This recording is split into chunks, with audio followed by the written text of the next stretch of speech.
Hi, welcome. Happy Crimson Tuesday. I just saw that I got raided 2 minutes ago, and I hope some of you are still here. Uh, and I'm sorry I didn't start on time. That rarely happens here, but it's not for want of trying, unfortunately. Happy Crimson Tuesday. Yeah, I'm still uh, getting myself set. Um, but we will get started soon. Lone Skull Comics, thank you for the follow. Bill Kuhn, hello. Yes, Hamfreeze, thank you for the raid. When I saw that, I kind of went, oh no, I have to get live. Okay, to be fair, Max rated a minute too early. Okay, well, even still. Um, so this is the part that you don't usually see, which I'm usually doing off camera, is I have to just tweet that I'm live now. So if you'll just excuse me one moment, um, I will get right back to you. Eek. Okay, let's do this. Thank you, thank you. I really appreciate it. And I was kind of thinking, I wasn't sure if I was going to do a giveaway today, and because you were so nice enough to raid me, I'm going to do a giveaway today, and so thank you for that. Max from Humphreys. Yes, we're going to do a giveaway. It's going to be a giveaway of the holiday card stuff I've been talking about for my Patreon, but you don't need to be Patreon. We're just going to do a guess a number from 1 to 100 type of thing we did for our giveaway last week. And whoever wins it, if you just message me on Twitch your mailing address, I will send you this year's holiday card, and I will send you the extras, which I actually can show real quick now. I'll send you all this stuff.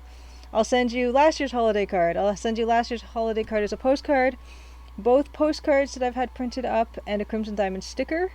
All of it I will sign, except for the sticker, in beautiful gold metallic paint pen. And we're going to do that. I just have to tweet that I'm live and introduce myself and do all that, and then we'll do the giveaway. Then I'll get into pixel art stuff, and then at the end of that we will continue our playthrough of Personal Nightmare by Horrorsoft. Oh, nice. Oh, okay, Blahholzen, appreciate it. You asked him to raid because he happened to be streaming on Tuesday and was ending early. Crimson giveaway, yes. Slot Studio, good to see you. Jim Makes Games, welcome. Yeah, I got a copy from here, and I got a tweet. And yeah, we'll do that. And then next week will be a special holiday stream. It'll be a Dan combo holiday stream where I will be doing another giveaway. So I'll do another giveaway like this one, a holiday themed giveaway. And also, I am going to be giving away another Steam key for Space Warlord Organ Trading Simulator, which launched on December 7th. But that'll be next week. That'll be our holiday send-off for the year. Mousem, it's good to see you. Is Wednesday considered the most productive day of the week? What's happening? Okay, so let's see. Live. Oh no, I don't want to capitalize at all. I don't want to shout. Live now. Art stream. Giveaway. Oh, wait, let's specify pixel art live stream. We are watching me workshop this pixel art live stream giveaway and personal and let's play Personal Nightmare and let's play. And there's another cool bit of information that came out this week that I do want to talk about, which is the 30th anniversary of the Secret of Monkey Island Anthology that was published by Limited Run Games. I did the portraits, the EGA portraits in the collector's edition book for that. And that's something I haven't been able to tell you guys. I don't like to talk about stuff, like vaguely talk about stuff that I've done. I'd rather just when I can tell you about it with the details, I will tell you. So that's coming out. It was announced that manufacturing is complete for it and shipping is to be announced, but that's all ready and should be shipping out hopefully, I don't know when, hopefully soon. Let's see. EGA portraits. Yeah, when can we see? I'm not going to be able to show them yet. I mean, they're in the tweet that I have where they show everything on the screen. That you can kind of see angled in a funny way a few of the little portraits, but I won't be showing them until the actual thing comes out, I don't think. Let's play Personal Nightmare. and then paste my Twitch thing. Okay, great. And then I gotta copy paste. Copy tweet. There was a character in Please Quest 3 named Arthur Dent. I did not know that. I did not play any of the Please Quest games. It's one of the Sierra game series that completely passed me by. Go on to Crimson Diamond Twitter.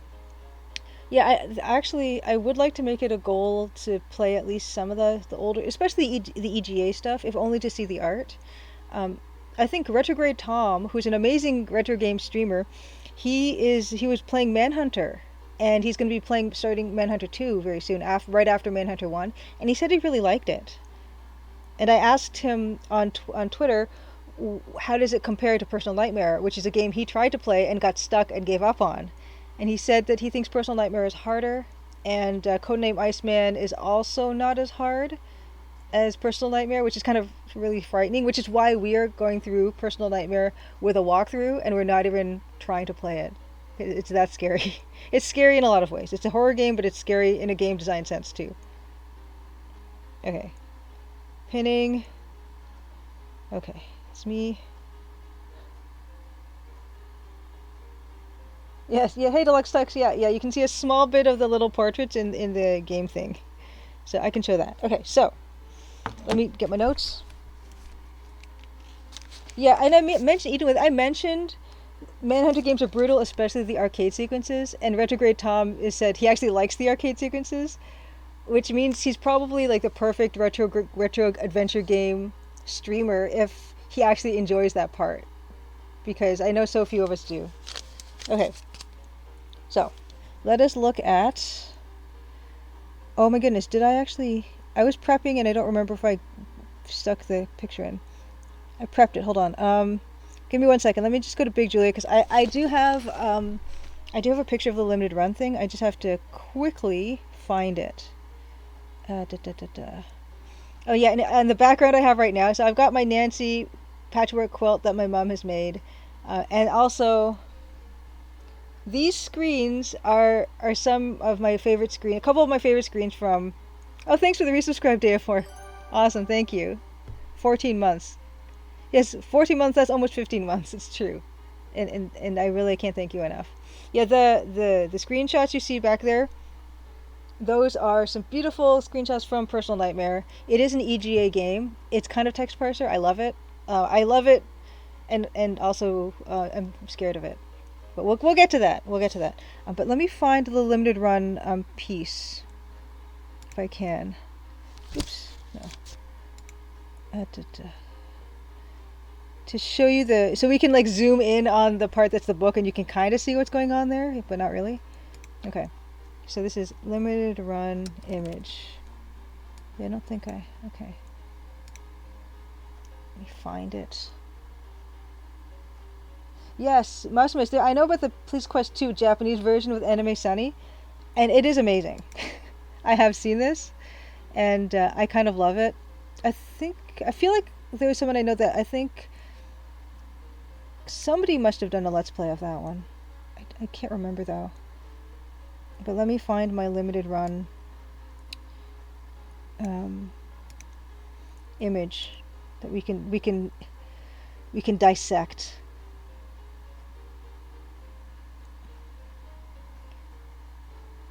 Oh, here it is. Okay, right.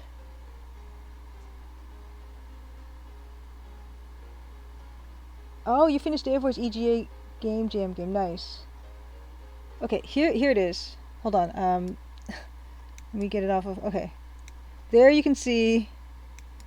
This is a shot of everything in it, and you can kind of see there are kind of 5 portraits here, but I think it's done in interview format. So we have the one at the very top is the same one at the very bottom of this left-hand page, and I think it's really, but I think it's Steve Purcell.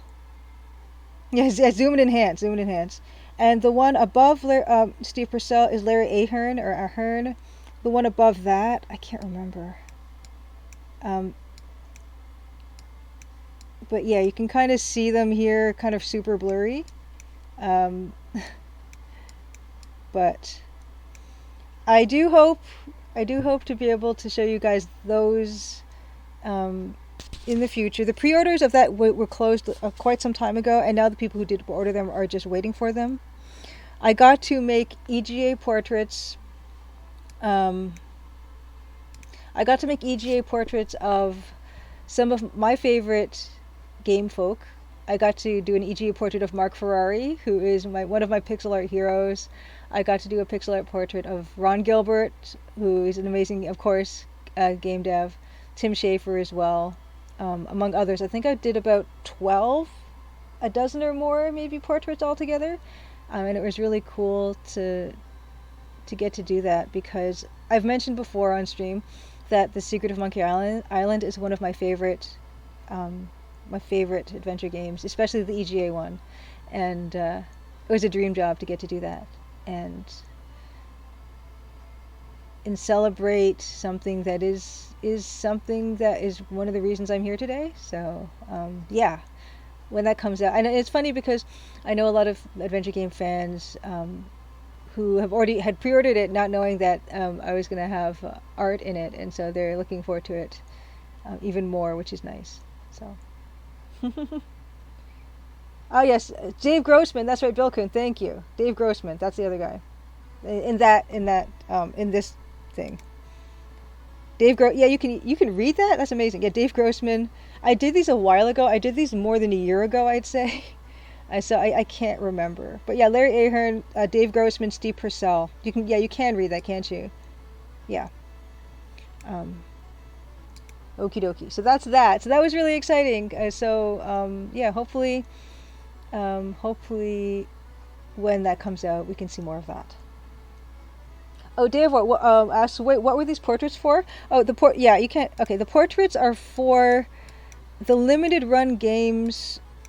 Limited Run Games did this 30th anniversary Monkey Island Anthology, and it has this collector's edition book. You can see how thick this book is. It looks like it's hardcover too, which is amazing, and it includes a lot of like pins and Murray the Skull. It has all the games on it as well. It's got a signed certificate, a certificate signed by Ron Gilbert. Actually, I do have a link. Yeah, it's quite a hefty book. It's kind of shocking, isn't it? But yeah, so there's gonna be developer interviews. I do have a link here. So oh no, that's not a link. That doesn't do anything or go anywhere.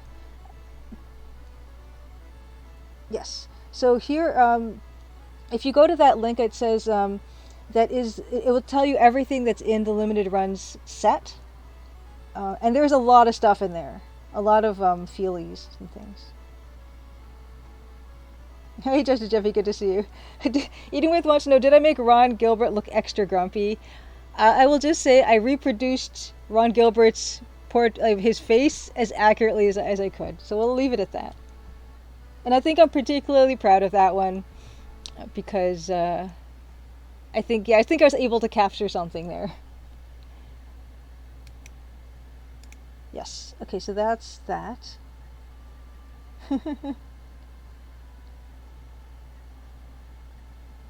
Okay, so that's that. Yes, it's sold out. It was open for pre-order ages ago, and it was meant to be shipped out also months ago. So it's really quite delayed at this point. But yeah, I didn't want to say anything about it or announce it until I knew that it was a thing that was coming out, and now everything is manufactured, so I know for sure. Oh, your brother ordered a Belku. Nice. Yeah, so that's that. One thing I wanted to show. Of course, another thing I want to talk about real quick before we do our giveaway is, where'd it go? Oh, here it is. Oh no, it's not really showing really well. Okay, this is... This is Space Warlord Organ Trading Simulator, or part of it. Okay. Yeah, kind of behind me, you can see Space Warlord Organ Trading Simulator, which launched December 7th. It's a game I did the pixel art for. Let's see if I can put the link there. Nightbot, I also have timed links for this as well. But let's do that. Yes, the pulsing organs.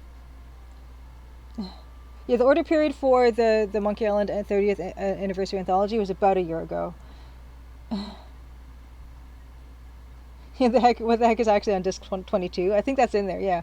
So yeah, this was launched, and I'm really excited about it. It's my first game that I worked on for pixel art that is out. Well, not really. We mentioned Inspector Waffles. I did one little piece of pixel art for Golasso Games for Inspector Waffles, but this one, of course, there's much more art in it, and so.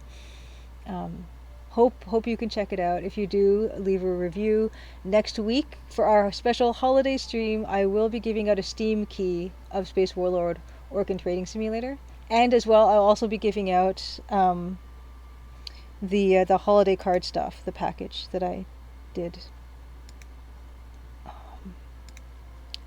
I will be giving out this stuff, so people who don't do Patreon, if you want to get this for free, I will be giving this away, and then also next week giving another set of it away. And what else? And of course, yeah, so this is, I do have a Patreon, and so usually what I do with Patreon is every year, if you're at the $5 US tier, I will send you a special holiday card with a handwritten message in it, and I'll sign the card. And this is just a special offer for people who want to upgrade to that tier or want to be new to that tier. I will send you a holiday card in the mail every year. But why don't we do the giveaway?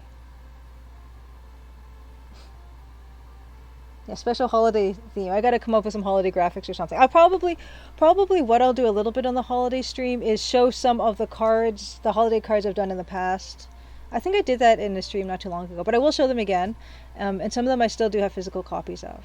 But this is the one I have like plentiful enough to actually send out. In fact, I do have this stuff here. So keep it all up here. So this is all the stuff to give an idea of scale, sticker, postcard,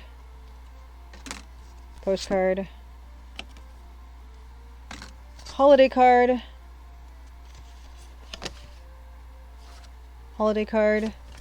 and the postcard of the holiday card as well. Here. So all this stuff. We're going to do a giveaway. We're going to do the giveaway now, and then after that we will get back into the pixel art stuff of the stream, because it is an art stream tonight. But next week will be, maybe we can get Dan to play more Christmas songs next week, because last week was a combo art and music stream where Dan practiced the stuff he was going to do for his concert he was doing for charity, and we got to hear some wonderful stuff, some originals and some Christmas Carol type things. So hopefully we can do a little bit more of that. We only got one copyright claim last week from him playing all that music, so that was kind of encouraging. But yeah, maybe I'll talk to Dan about what we'll do, like holiday theme for that. Oh wow! Amasma said I just got 800 followers. Nice, thank you guys so much. I appreciate Dan and I. We started doing streaming. Wow, it's been a year in March, so it's almost been 2 years now, and it's been such a wonderful experience for both of us. For social reasons, for having people coming out every week to just hang out and chat, and we can share stuff that we've been up to. I never thought I would do something like this, so I guess it's one of those silver linings for COVID, and I feel like we have to appreciate every single silver lining COVID brings to us, because for the most part it's horrible. But sometimes there's a few little things that we can find that ended up being pretty good. And streaming was one of those things. I wouldn't have started streaming had it not been for COVID. And thank you so much for helping me get to 800 viewers. I think way long ago, and I don't even know why I'm reminding you guys about this, but I said way long ago that when I get to 1,000 viewers, I will share photos of myself as a 6-year-old dressed up as a princess. We're not there yet, but we're getting alarmingly close to that goal. Yes, anyway, yeah, last week Dan played game theme. He played some Sean Paul on the piano, which was lovely, and it can just tells you how solid that music is because it translates so well to other forms. So when Dan was just playing it on the piano, I still thought it was a fantastic piece of music.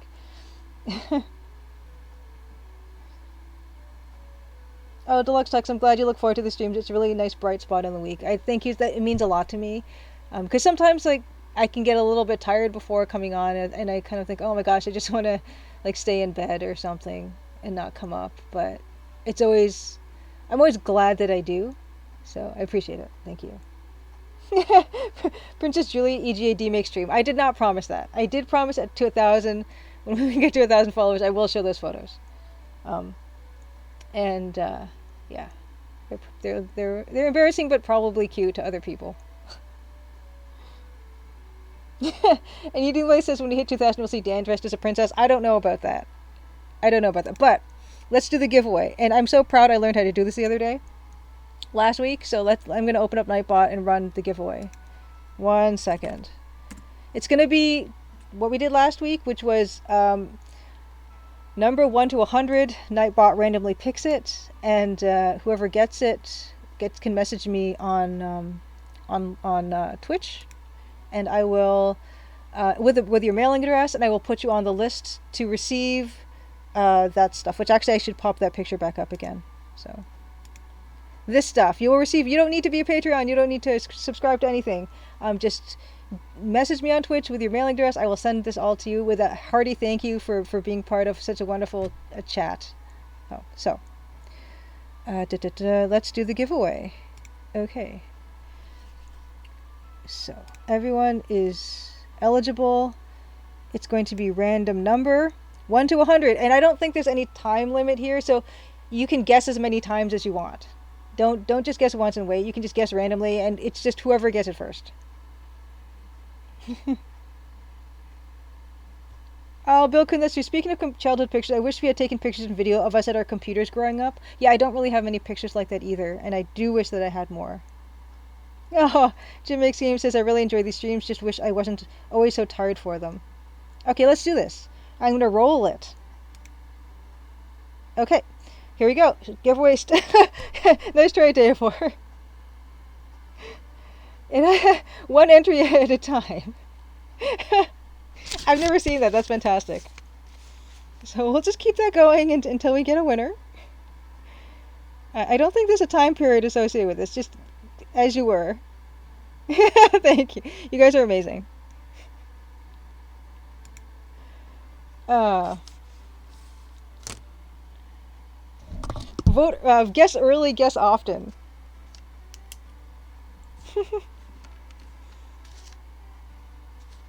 I'm glad I learned how to do the giveaways. It's actually pretty easy in Nightbot.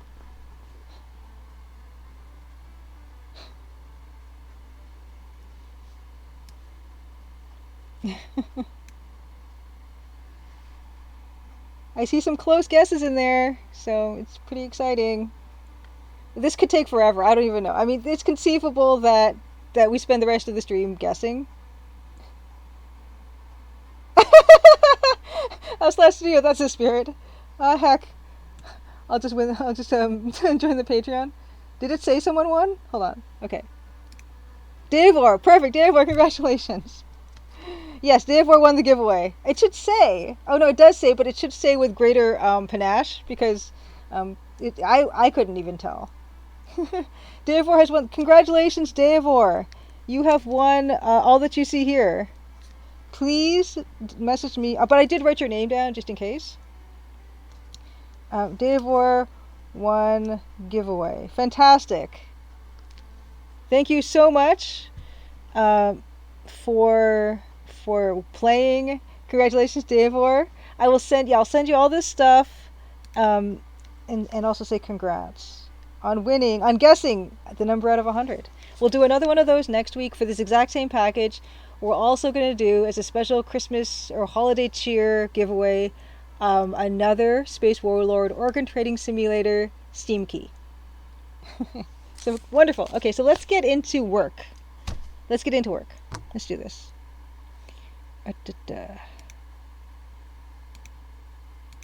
Okay.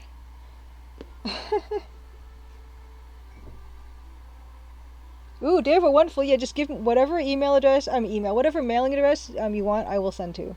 And that's anywhere in the world, so that's another thing. That I never really mentioned because I do mean all over the world. I have a few Patreons all over like in Europe and, elsewhere, and I will send wherever.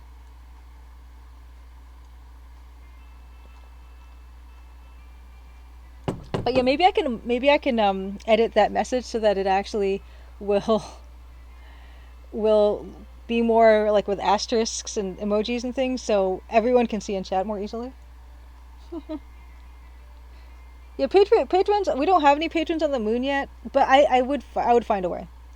I will. I promise to find a way if you're on the moon or if you're in the International Space Station and you're a patron. Oh, you didn't miss the dev update. Okay, yeah. Let's do the dev update real quick. So thanks for reminding me. I didn't write it down, and I love eating with. You're more familiar with the format than I am. Even though I did make notes, I forgot to put that dev update. Yeah. So, um, I am going through my. I'm set to go through my once over of the game from beginning to end, and I still haven't gotten through the email feedback I've received. So once I go through the game from beginning to end and I verify all the parts are working, I'm going to go through the feedback that I've gotten for bugs and stuff in the game, and then after that, I'll be sending the beta out. It's been a little bit. There's been a bit of a delay as usual. There's always a delay here or there. Just other stuff, I work on and things, and I don't. I'm not one to say, oh, there's something I can't talk about that I'm working on. Even if that is the case, I'm indeed working on something I can't talk about, maybe one or two things. So that does figure into just pushing things back a little bit as usual. But yeah, so I am making progress. Like the rest of this week is mostly going to be working on Crimson Diamond. So I expect to finish my overall pass of the game this week and then finish. I'm pretty sure I can prep the beta and have the beta out either this week or next week. I'm fairly certain about that. Even though I probably have been saying that for weeks, I anticipate this will actually happen this week. And then after that, I will be putting out a new version of the demo. And actually, something I did do in the current build is I did incorporate some of the art that we've done together on these art streams. So I can't show it. Maybe I can't show it, but I have put in like the ROM exterior. I've put in the night. You know what? I will show it. What the heck? Why the heck not? I incorporated the nighttime shot we did with the animation of the fisherman gutting the fish, and also the morning with the fisherman fishing in the river. Even though that's not done yet, and that's what we're working on today, I have put the updated graphic. In fact, let me just quickly. I will show that to you guys in the most recent build. 1 second. Thanks for the dev update. No problem. Anyway, I should have written it. It's something I do just about every week. So I should have thought of that. But let me quickly. I will show you guys because I think it's nice to see that progress has been made. I mean, that didn't even take that long. That was just me swapping out updating the asset in the game. But give me 1 second. I will let you know if you should be seeing anything that's not my face.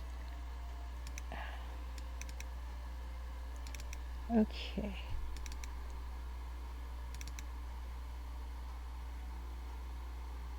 Oh, Bill Coon is asking, does anyone remember doing the hex editing of your Quest for Glory save games to hack your character stats? I've heard of that and I've never done it.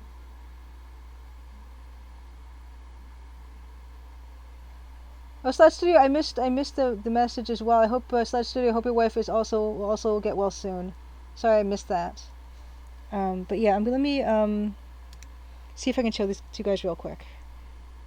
In fact, I gotta turn this music off.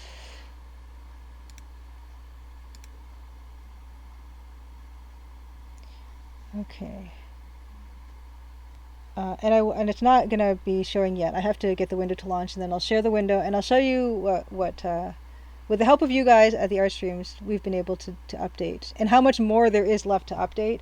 And actually, this is good because we'll probably get to decide after we're finished the scene we're working on right now what we're going to do next. Wow, this is taking a long time. Wow, this is taking a shockingly long time. Oh, Prodigy message board. I never was much of a BBS type of a person. Uh-oh. Wait, I gotta restart that. I think AGS somehow crashed or something. Give me a second. Let me just relaunch that.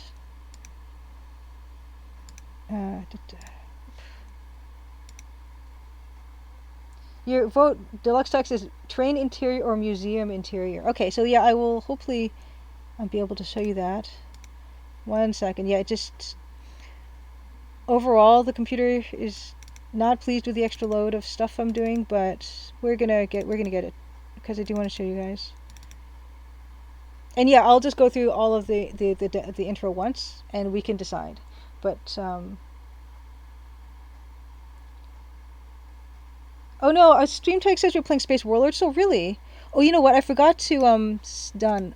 I meant to update. I did update it, but I guess I didn't save it. So I've updated it now. Hopefully, it'll change soon. Let me know if it does change. Thank you, Edenwaith, by the way. I mean, thank you, Maximus.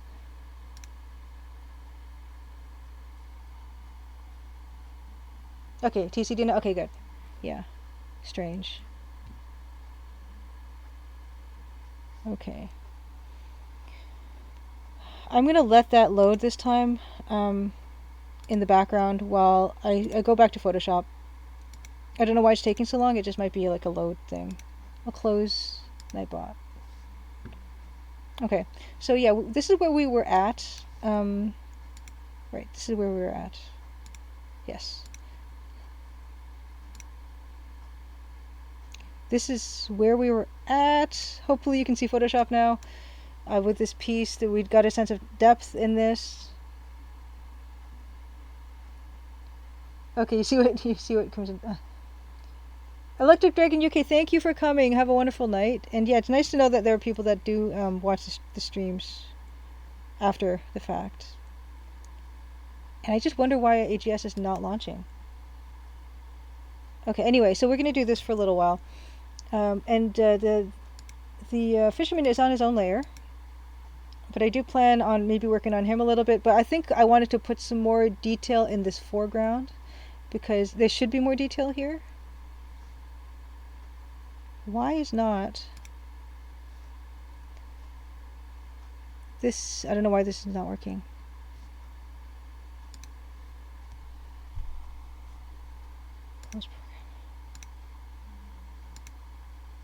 Fluke, it's good to see you. Welcome back. Yeah, sorry. I wanted to show everyone what how the new art has been incorporated into Adventure Game Studio, and it's just not working right now, and it's kind of bugging me. Continue existing game. And you shouldn't see anything except for my face right now. Sorry.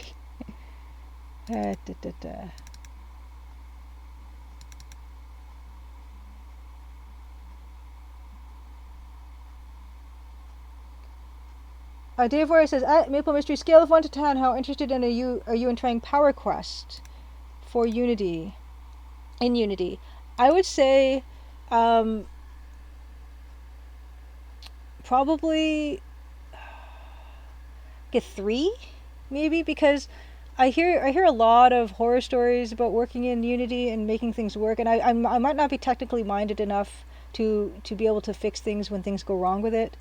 Unity is a lot heavier than Adventure Game Studio is. I'm already really familiar with Adventure Game Studio, even though, of course, it does have its drawbacks. I expect Power Quest is much better for multi-platform development. But yeah, I'm not really that interested, because I really love the tool that I'm currently working with, and you know how I am with stuff that I love working in and I'm familiar with, like Photoshop, and how resistant I am to change. So that figures in as well. DNA Beast, welcome! Merry Christmas! Yes, Merry opposite of belated Christmas. Merry advanced Christmas. I was mentioning to these guys next week will be the holiday stream that we do. Okay, so why is this? Okay.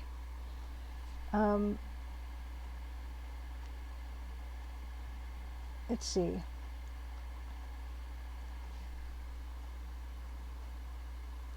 Yes, you know all about familiarity, Davor. Power Quest is probably best for those who have a background in Unity. Yeah, I know nothing about Unity, so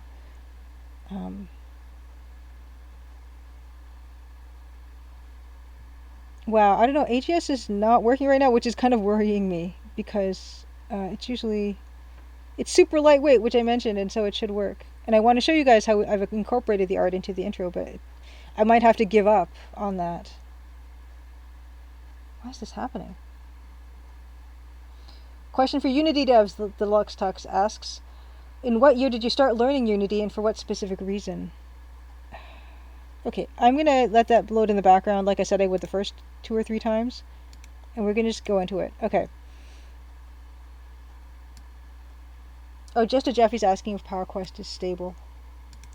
So let's start a new... Oh yeah, so one of the things I was doing on this pass was to create a sense of depth as the river moves from right to left, upriver. And so that had to do with... Oh yeah, this is something I didn't really care for when I was starting this, is making some of the blades of grass in the foreground brighter. I think it pulls focus away from the fisherman, so I decided against that layer. But I do like the idea of making the cattails smaller in the distance, which I think I'm going to return to. Oh, you know what? Of course, I do have my stylus, just it's over here. So I'm going to go get it. I'll be right back. It's not lost this time, I promise. Okay, be right back.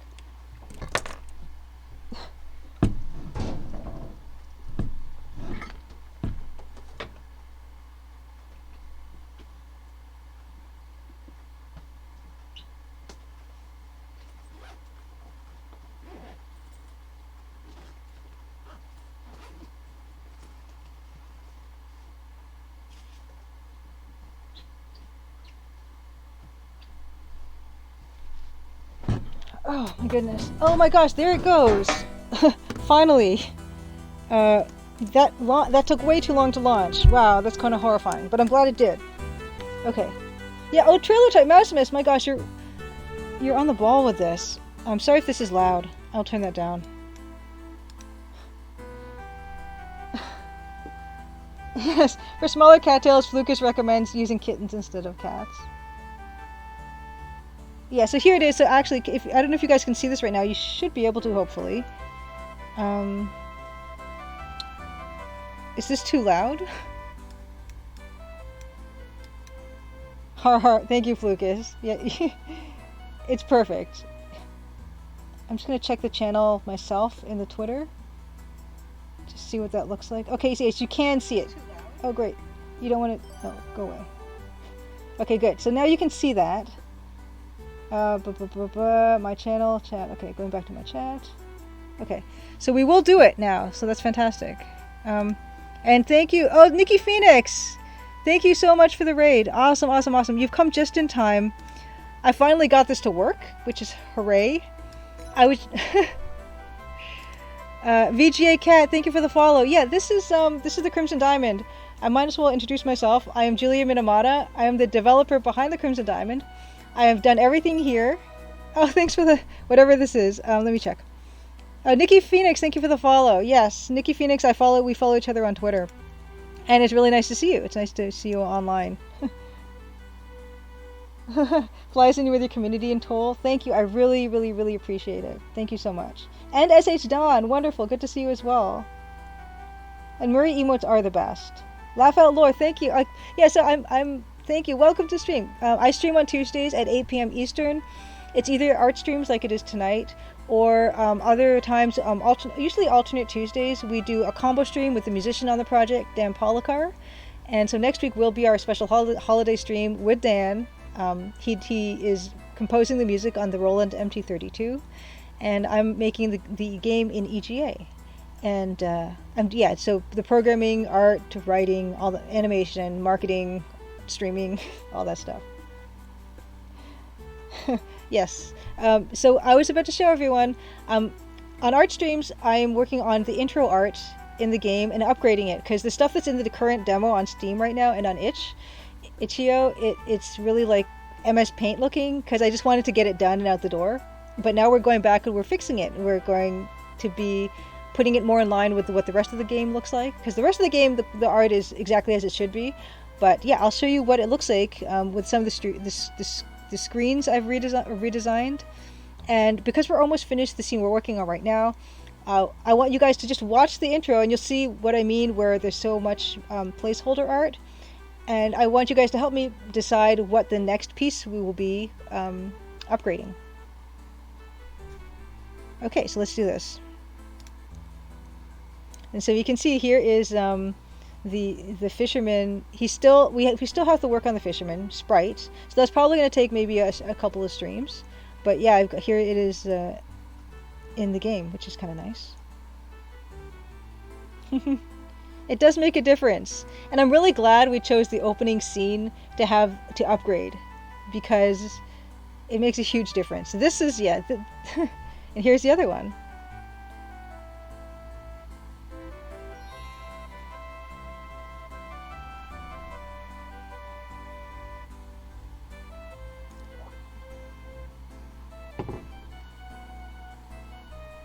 Thank you, Cosmic Void. I'm glad you like the way the scene turned out.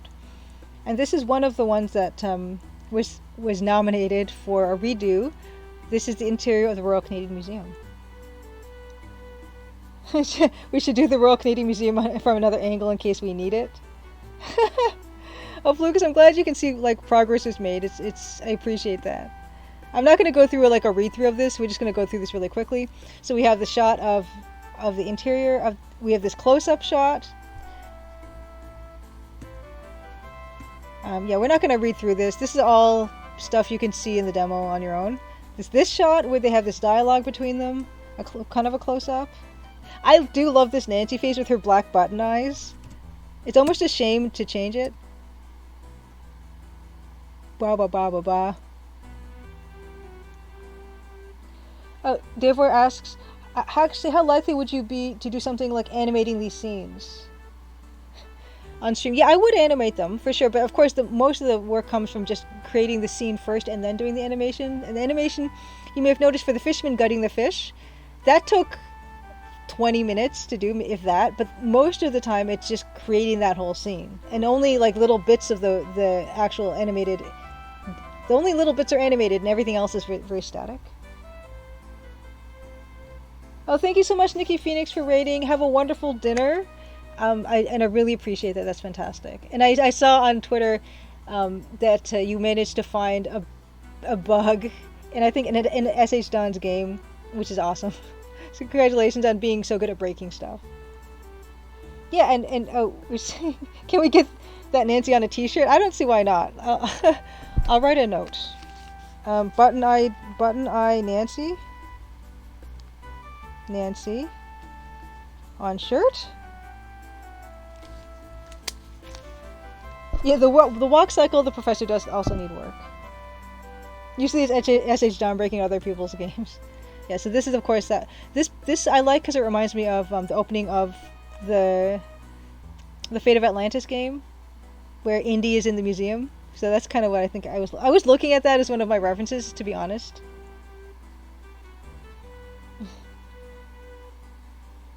Here's a question: if you have insects in your game, does it mean the game has bugs? These are the important questions that keep you up at night, Lucas. Come to think of it, yeah, there are insects in this game. So there are bugs in the game, no matter how hard we try to get rid of them.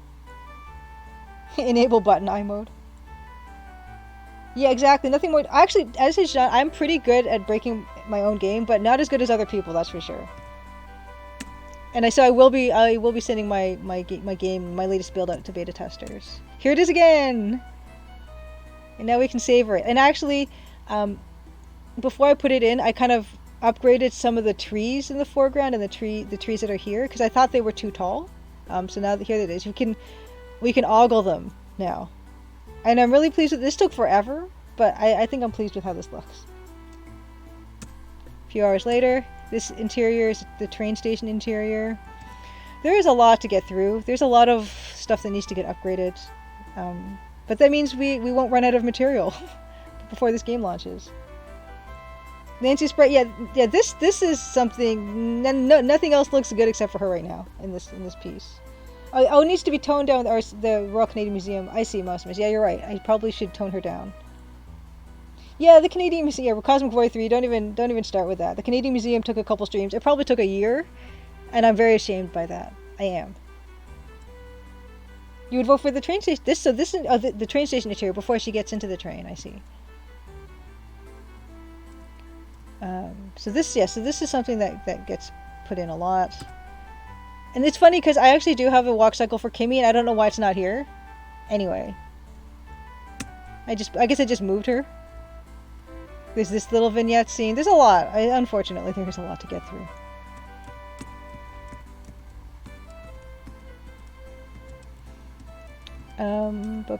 But yeah, the new version of the demo that it will eventually come out, hopefully sometime early in the new year, will have the new art that I showed you for the intro. It'll also have the new text inventory, which I can show you guys really quick, but I think I've showed you guys before. So this is the empty train interior. Jim makes games. This will be so amazing when it has all complete graphics. Yes, that's the thing, isn't it? Dave Voice says, I know it sounds like I'm trolling, picking another building like a perspective piece, but you love that stuff. Oh my gosh, yeah. This is a piece that I did do, that was kind of really preliminary before, but I managed to upgrade this as well, so that's nice. Mary Pat, good to see you. It's been a while. How's it going? It's going well. Yeah, we just did a giveaway for some holiday card stuff. I've been showing some upgraded graphics in the intro, and we're gonna get into some pixeling soon.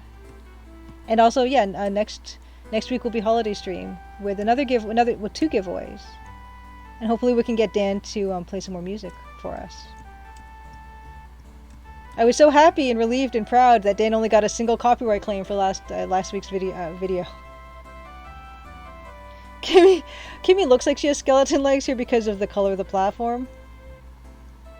Yeah, and all, like, the professor right now is basically just a reskinned Jack, so it should be pretty easy to make a professor that walks exactly like Jack, but looks a little bit more different than he does. It looks like Jack with a bad pasted on beard right now.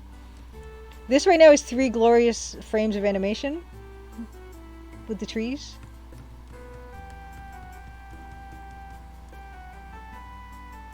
Copyright-free Christmas music by Dan. That's not a bad idea. And see, this is the other view of this car seen from the back, and you can see I haven't finished it yet, as it is. Yeah, we're not gonna go through this whole thing. Yeah, Jack is the professor. Yeah, I mean, Jack was just created. I just wanted to use something. I will probably make something distinctive for him. So this is the latest build. I've mentioned there's now a text-based inventory. So right now we have the notebook is not in the current version of the demo, but it will be in the new version, where it's got everything you need to get done in the game. And so this is what the graphical inventory looks like, which EGA games really didn't tend to have like this type of an inventory. This was a much later type of inventory system they got into when they made VGA games. But I actually like this style a lot, so this is the default. I do have a text-based inventory here that isn't really, that is sort of like adventure games, but it's got a bit more functionality. You can scroll through the stuff here, and if you press the L button, the L key, to look at something, or E for the examine button. Milk 3 NJI3. Thank you for the follow. That's 801. So we're that much closer, you guys, to me showing my pretty princess pictures when I was 6. But yeah, so this is this. And so you can look at the notebook like this as well. But yeah, this is an option. I chose this as an option because when I'm playing a text parser game, I don't necessarily want to have to reach out to the mouse, because the game can be controlled pretty much all with the keyboard, which I appreciate people wanting, and so I have ended up doing that. And even in the new version of the demo, you'll be able to use the save and load menus, just quick using save, using load, and scrolling through the save and load menus with the arrow keys and the enter key. Which again, it saves me time when I'm testing, and I think people will appreciate it if they want to do mostly keyboard commands. Oh, Flucus, thank you for subbing to the YouTube. The YouTube is just the videos after the fact with Steam. With Stream. Mirapat, I have not kept up with the development of the Crimson Diamond. Where am I now? You played the demo last time when it came out. Yeah, so this so I did add some more features, as you can see there, with keeping it more keyboard friendly. Um, Added the text inventory. I finished chapter 4, and right now I'm just in the process of doing my last check of the game to make sure it all works from chapter 1, 2, 3, and 4. And then I'm going to work on incorporating some of the feedback I've received, and then I'm going to get into chapter 5. So that's where we are with development. And the game is 7 chapters. The 7th chapter is kind of like a debrief and knowledge testing chapter, so it's not really going to be a chapter in the same sense as the other ones. So I'm looking at it, hopefully chapter 5 and 6 are the last like game type of things, and chapter 7 will be something that hopefully won't take as much work. I say that now, it probably will take even more work than everything else, and it'll be something new, so I'll have to kind of learn a new way of doing things. But yeah, it's going okay.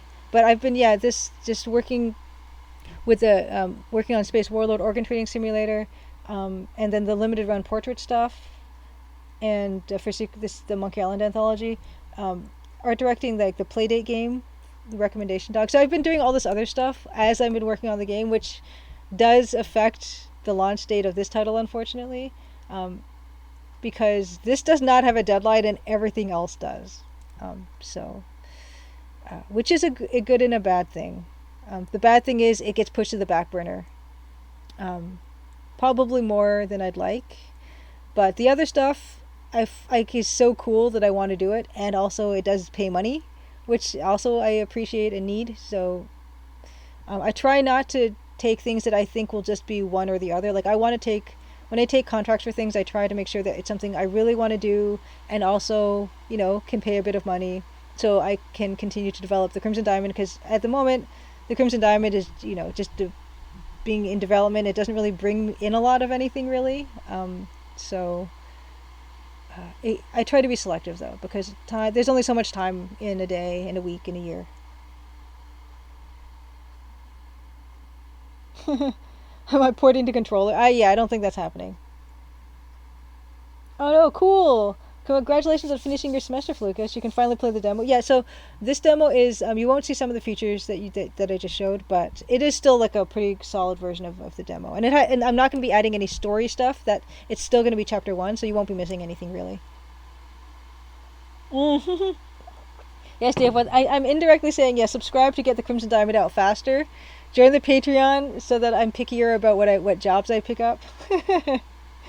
It's true, but I don't like to say really too much. I only really talk about Patreon stuff and special offer stuff for the holidays. Although in the new year, I do plan on offering more stuff through Patreon. I did a poll about what people would want, and I'm going to take that into consideration when I revamp my Patreon tiers and things. Because I do want to improve that part of it, and it actually is a lot of help for me and a lot of support. So I do feel like I should develop Patreon more than I have right now. But again, there's only so much time. Okay, so let's work on this. So this is the opening piece that we saw, but I do feel like at a glance, like the cattails in the back are way too big. So we're definitely gonna make these smaller. And let's do a time. Wow, 9 o'clock already. Okay, so I'm gonna say let's try to get an hour worth of work on this. So let's say at 10 or 10:30, depending on how we're feeling, we will make the shift toward the Let's Play of A Personal Nightmare, which has been, I won't say the game is fun to play, because it's a lot of inventory juggling, but it's been really instructional, and reminds me about not doing things, some things not to do and some things to pay attention for when I'm designing my own stuff. So it is useful, and it is interesting to see the art, because the art's kind of amazing, and the system, the engine for Personal Nightmare is also very amazing. I've mentioned before, it's kind of got that virtual theater thing that Beneath the Steel Sky has, where you've got the non-player characters moving around according to their own schedules, and the stores open and close, and they go home for the day, and so it's really like a living little town, and it's quite an accomplishment.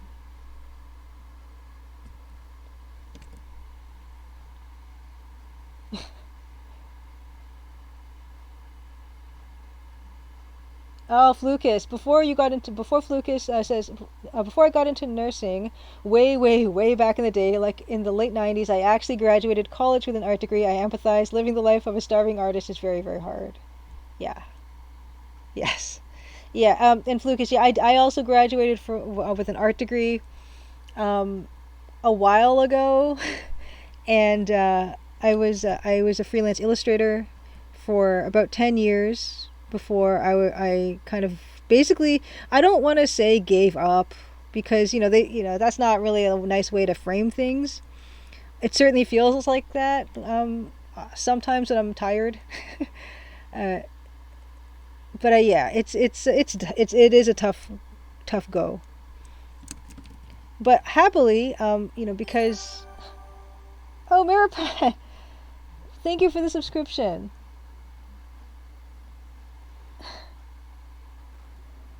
Mary Pat says, "I want to be a little bit of every little bit that counts. I somehow got dragged into taking a look at this game some months ago, and I can't wait for early access, or even just a finished game. All the best to you, Mary Pat. Thank you so much. It means like I said, it means so much to me.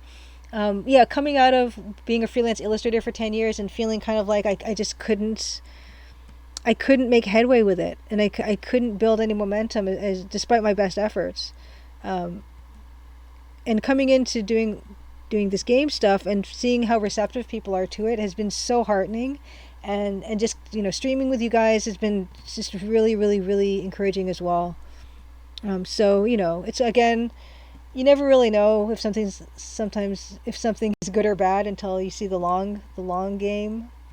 And so it probably was better for me that freelance illustration wasn't my thing, because I'm now doing something that people seem to enjoy more, and I'm enjoying because I'm getting that positive feedback, and I've been able to learn so much, so many more things, and be in this, like, the games industry, and in a bunch of different capacities. So what I felt like was the end of something that I had tried to work toward. It was actually the beginning of something that for me is actually even better. So I won't even call that a silver lining, because it's actually the main thing that's good. Anna CGG, great to see you. Anna is one of the hosts of the Classic Gamers Guild podcast, along with Paul Corman. She does a wonderful job, and they talk about they talk about the years in games. So they break down, like, 1987 or 1989, the stuff that came out, what they enjoyed. And also sometimes have interviews on there as well. They've interviewed Ken Williams, Roberta Williams. They've Al Lowe, Richard Garriott. So they've had some wonderful things on the podcast, and I do recommend it, and I do listen to it. I think I pretty much I'm caught up to it right now, but it's a lovely one. Most was early access. Mary Pat said what we were all thinking. Art history classes. I actually really liked art history class, but I didn't take it. My program was a college program. There was a 3-year diploma program, and I took art history, like, later on when they made it a degree. So I didn't take it along with, like, the practical stuff. I got to take that later, so that might have helped me enjoy it more too. So now that I've made those ones much smaller, I feel like another thing we need to do is the width of the bank, the brown bank here. I think I do need to also taper that down to create that illusion of depth. So we're going to do some of that. Deluxe Tech says, when I went to school to be a teacher, they told me that there was a need for teachers, and teachers will definitely have good jobs. Well, there is definitely, okay, part of that is definitely 100% true. Like, there is always a need for teachers. And I have nothing but respect for teachers, because that is a hard job.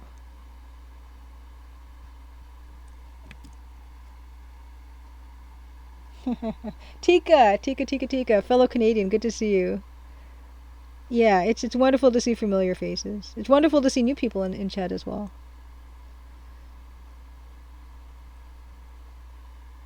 So we're gonna just taper that shape off. There's so many things that are involved in creating that sense of depth, and one of them is, yeah, like taking these shapes that we see, and we want to cause them to diminish into the background. So Although I do think that I made these too short, the cattails. So let's just extend those up a little bit. But I do like the size they're at, their current size. Lucas says, well, Julia, I hope you make a megaton, huge boatload of money from this game. Oh, you know what? I forgot to roll the trailer. I will roll the trailer. But thank you, Lucas, for hoping I make a megaton boatload of money from this game. I also hope that. Yeah, I just... time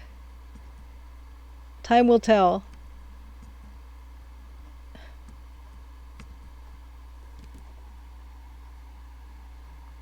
Oh, good. Okay, so Anna is talking about Gabriel Knight. The whole series, Anna, or the first one?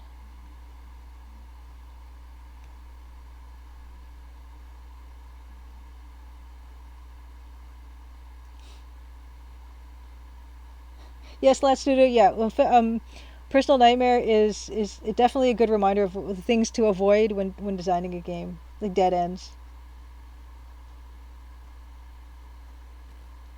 Slash Studio also says Classic Gamers Guild podcast interviewed Aviv Salinas, which I don't think I've heard that one, so that would be nice.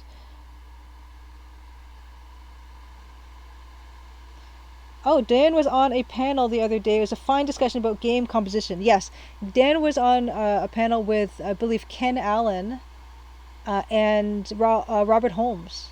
And Ken Allen did the music for The Colonel's Bequest, which is kind of wonderful that he got to do that. I didn't get to see that, unfortunately, but yeah, Dan had mentioned it, and it's super cool that he got to. Okay, yeah, so let's run the trailer, because it completely slipped my mind. Another thing that completely slipped my mind was, I think there was someone asked about how big the Space Warlord, I think Dr. Mikachu asked how big the Space Warlord Organ Trading Simulator team was. And I completely, I was going to address it and then I forgot, but I can actually tell you, exactly what the team size was. Because I saw someone tweet about it. So I'm going to just quickly take a look. And then I will probably forget to run the trailer, but I will try to remember.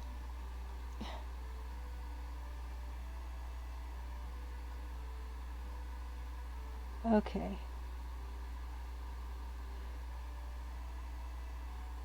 Yes, there's always a need for good teachers, and it is a tough gig. Like Slash Studio, yeah, super respect you for being a teacher.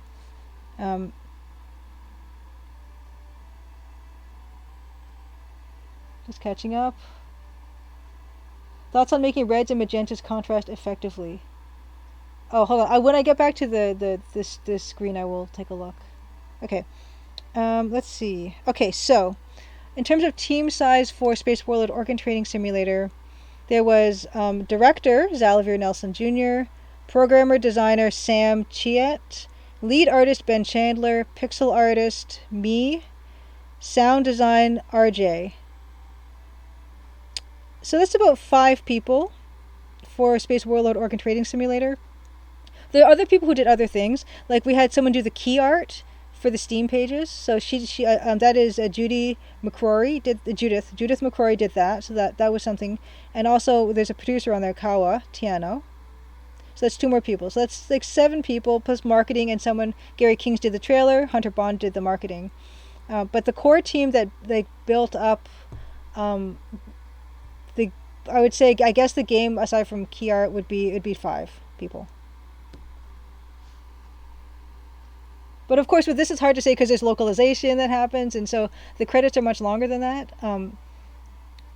So yeah, it's always hard to say exactly how many. If you want to say formally how many people were there, I would probably say like 8, 9, 10, 11, like 11 people for sure.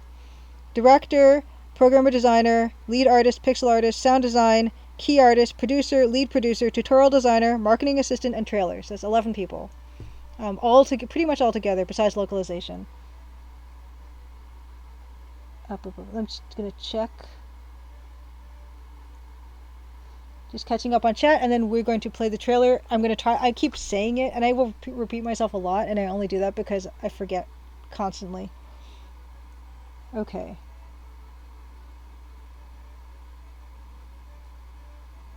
Oh, Deluxe actually fell in love with art museums. Yeah, it really makes a difference if your teacher is passionate and enthusiastic about the subject they're teaching.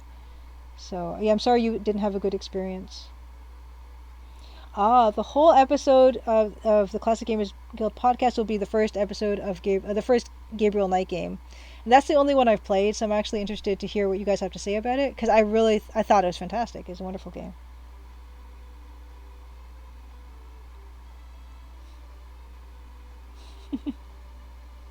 Yes, Aviv, I know you as Cosmic Void 3 as well. Jim, Matt, I'm glad you like the background forest dithering. I love that. I love creation of depth with dithering, and that's why I love dithering so much. Well, no, that's not why, but that's definitely one of the reasons I love dithering so much. And I do want to see it more, and just the kinds of dithering that can happen. I'm super big on it. Okay.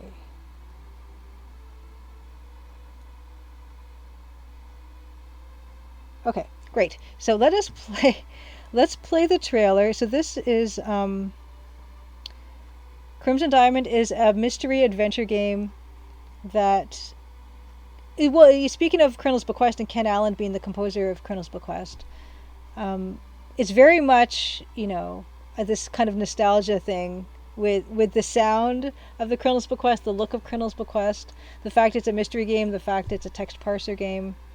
But I have tried to make it easier to play than Personal Nightmare or any of the other games that happened, especially the CR games that came out during that time. I have a tutorial in the demo that kind of walks the player through how to play a text parser game if you've never played one before. My hope, and I actually really seriously do think this, that text parser adventure games can be enjoyed by people who don't remember playing them from 30 plus years ago.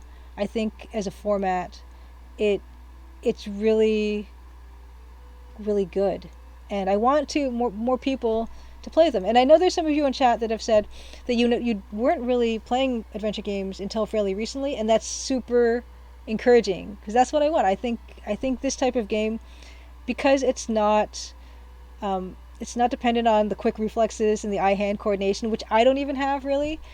I think there's an opportunity for people who just love a good story, um, and experiencing that and moving through that and having some choice involved. There's an opportunity for people who enjoy those things, who might not consider themselves people who might be into computer games necessarily, to enjoy something like the Crimson Diamond and other adventure games. I think adventure games are a really great genre for people who just want to have an experience and make decisions, and not thinking that, oh well, things are moving too fast for me, which is one of those things in Personal Nightmare, where the clock kind of just, the time elapses. Even if there's some text parser games where when you take a turn in the text parser game, that counts as time elapsing, like Zork and stuff will do that. But Personal Nightmare, you could just be sitting there and not doing anything, and time is passing. It's kind of amazing. Okay, I'll play the demo, and the music you hear in the demo is composed by Dan Polakar. You will hear it when, if and when you decide to play the demo. It is the theme music, and it is. Dan has composed a lot of music for the game so far over this more than a year, but this still remains my favorite. So we're gonna play some of that.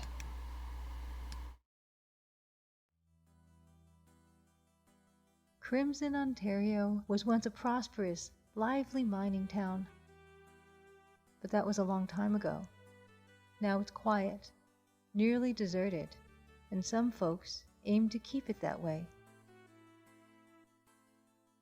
Nancy Maple is an aspiring mineralogist assigned to follow the trail of a dazzling diamond. An intriguing cast of characters has converged under one roof, each meaning to get their own way. Or else. Will Nancy untangle the mysteries and machinations before it's too late? Will the sleepy town of Crimson shine once more? Find out in The Crimson Diamond, an upcoming adventure game by Julia Minamata. The Crimson Diamond demo is available on Steam and itch.io for Windows PC and Mac OS.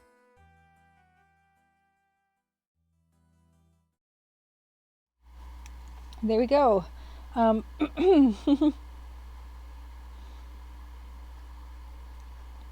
Edenwith asks, is the Crimson Diamond free of dead ends?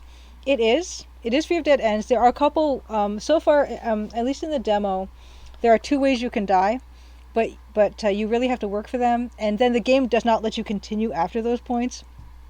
So that's not really dead ends per se. Um, I do like having deaths in the game because it's kind of part of a fine tradition of deaths, and particularly in Sierra adventure games. But I'm not making any um, that are particularly unfair, I would say. Blasmus says Alexa and Siri are spoiling these generations a bit. I think these generations are still texting a lot on their phones and things. Deluxe Talk says, I think parsers are due for a renaissance because I feel like we can make them way better now than we used to if we really wanted to. Yes, I agree, 100%. And I do want to be part of that. I'm not the only one, of course. Slash Studio made Betrayed Alliance, is working on Betrayed Alliance 2, which is a text parser game. Phil Forche has done Snail Track. There are a few of us out there that are doing it, I think it's ready. I think it's time.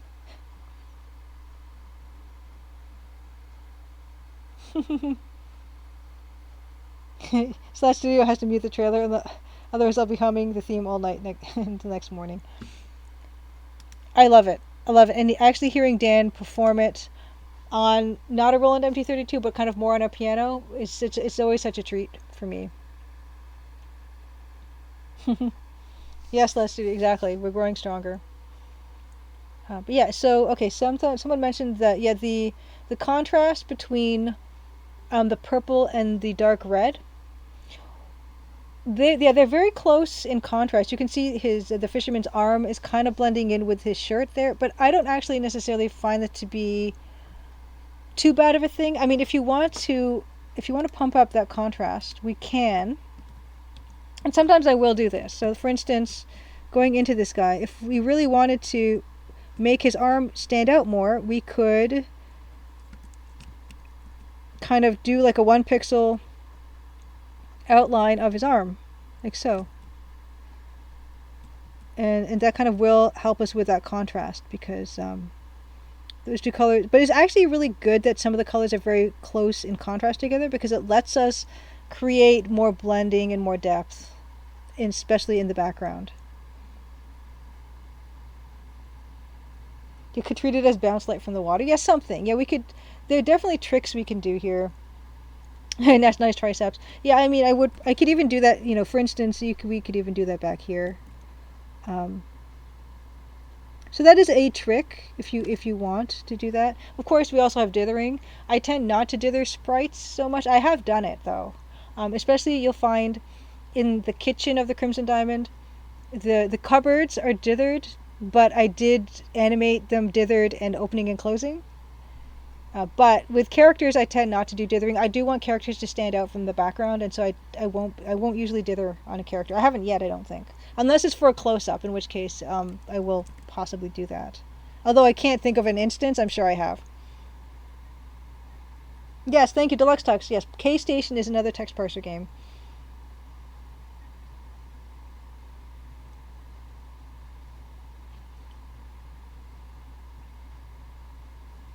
Oh, okay, Davor said, I did mention it because it was on screen, but not necessarily that this example was so bad.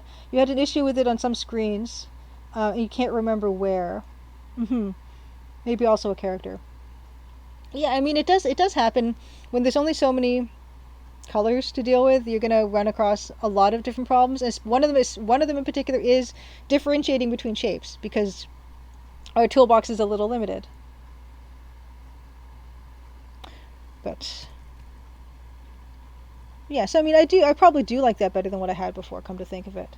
Because it is important that his arm stands out.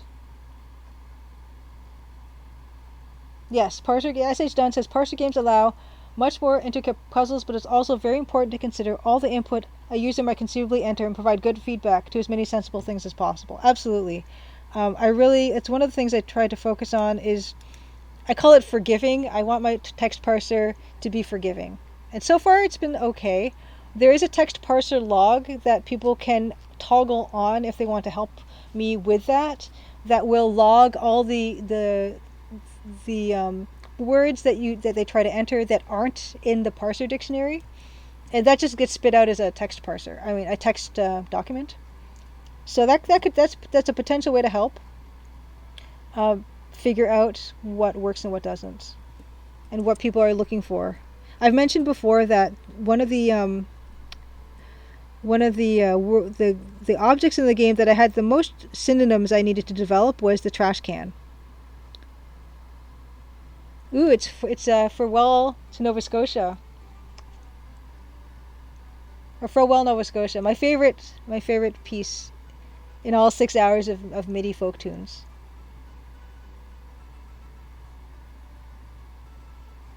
Yay! Yes, GMAT. Woo! This one is the best. And I got to bug Dan about getting this in. I want him to do a version, a MIDI version, and I want to put it in the game.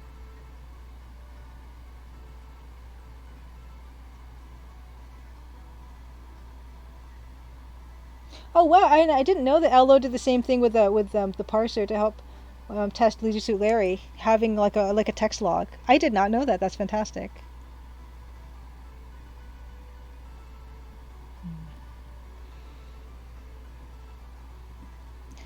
Let's see. I think also these cattails on the left in the foreground should be more prominent and thicker.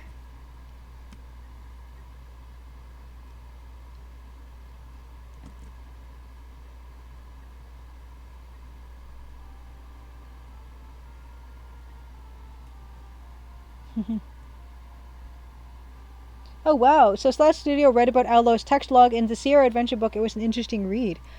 Ooh, I gotta read that. That's fantastic. Yeah, yeah. I mean, it is a good idea, and it was really smart that he did it. So I'm glad that it's something that Sierra was considering. I've not been utilizing it very well on mine because it is toggled off, because I feel like people don't want that type of feature defaulted on, and I totally understand it, so I did not.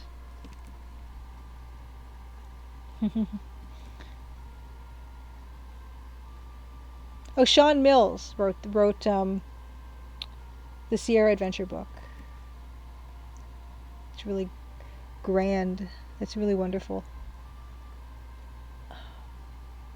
So, oh yeah, I was working on this bank here.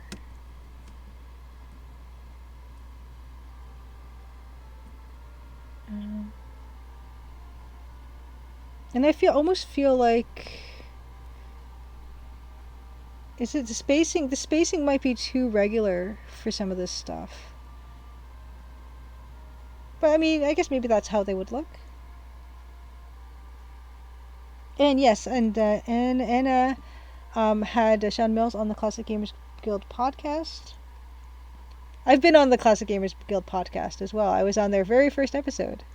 And I've been on 3 times, which is so kind of them to let me be on. So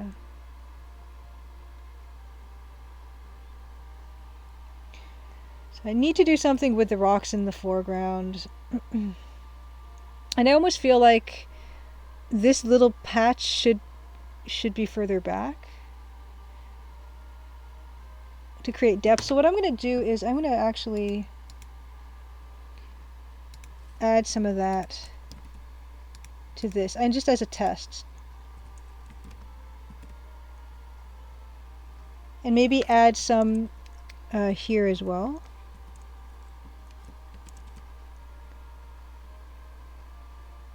Kind of give a sense of some shading.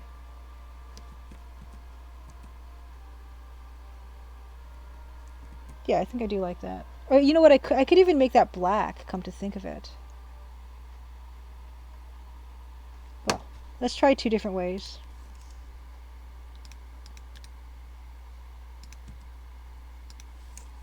So first way will be,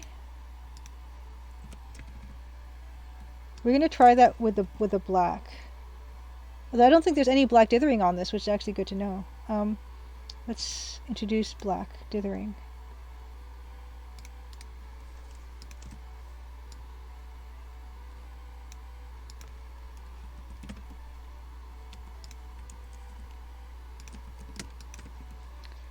Because I think I might want it to be black, the dithering at the front, because it is forward. That's kind of fun, too. Just it's nice to see what that looks like. Completely darkened. I mean, I wouldn't do that, but...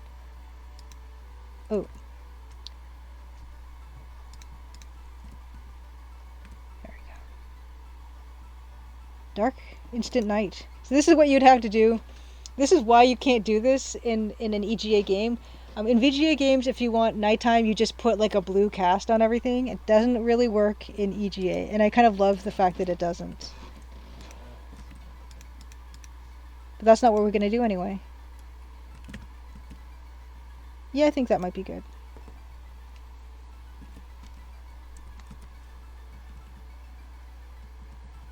Okay, so Celestia, you don't think the cattails look too orderly, which is good.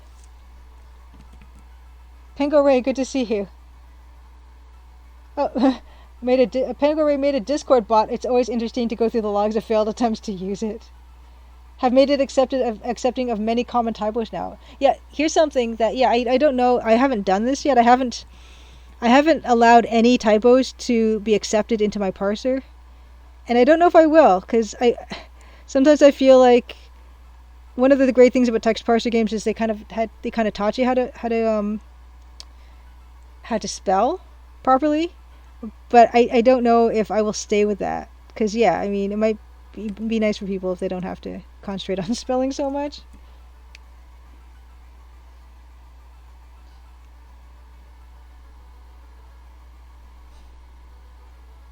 Flucus, you're out. Have a great night, Flucus.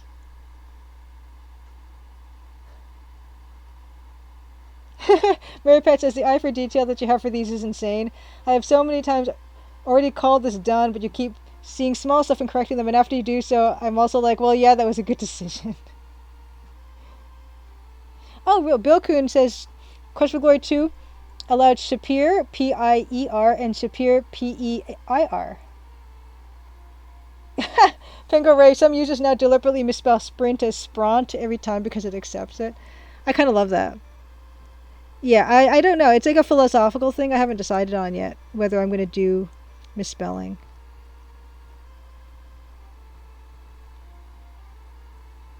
Now I'm going to have to add more detail into this rock thing. Probably I might even change some of that shape. But I like the idea of having it cast a little bit of a shadow on these areas.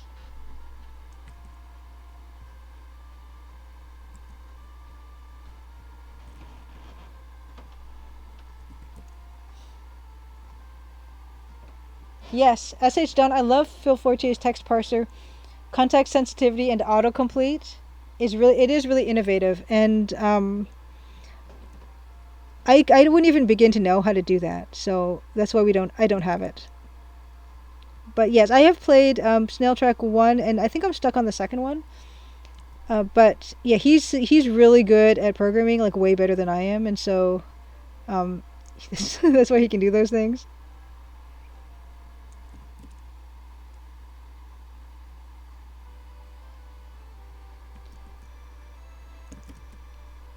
I wonder if the AGI versions of Sierra games were like just less forgiving with text parser because of the limitations of the engine, potentially.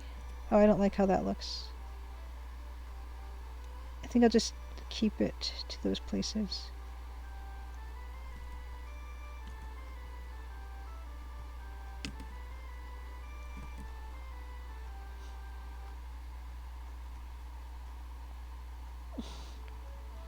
Even Waith in high school, I did a paper about money, which occasionally was misspelled to monkey. We went with it and incorporated monkeys into the paper.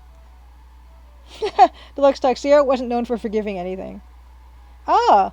SH Don says, some AGI games also allowed misspelling. Space Quest 2, for instance. I did not know that. Yeah, I would love an example. So let's see. I'm going to go back into this rock. I'm probably gonna make this predominantly a dark rock, dark gray, probably.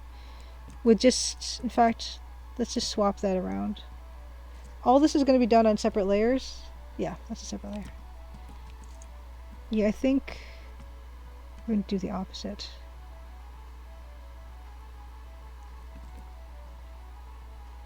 Oh, Berry, Berry, and berries were accepted Berries, but also Berrie. That's amazing. Yeah, I don't have the knowledge, and I always learn, I learn so much when I'm streaming.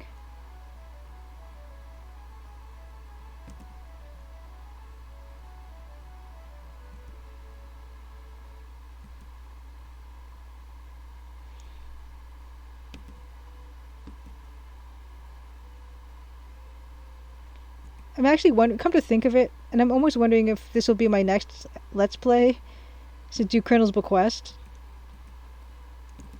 Might be a good exercise for me too.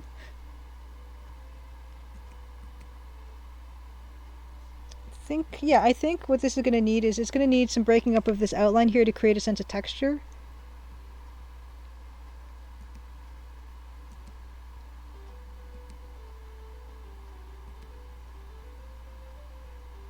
And I think, I mean, kind of like Personal Nightmares, irregular textures, I think a rock could really do with some irregular texturing. So let's just do some of that. Ooh, branches, Branchs, instead of branches.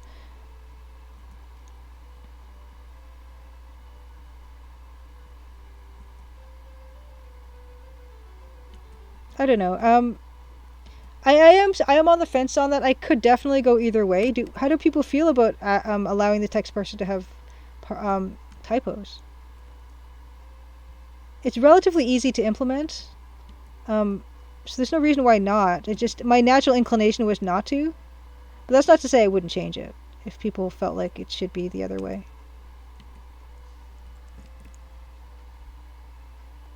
Perhaps allow different spellings of names would be nice. Yeah, I've got Nathan, who you can call Nat, and also there is Albert. You can call him Al, or by his last name Respa, I think.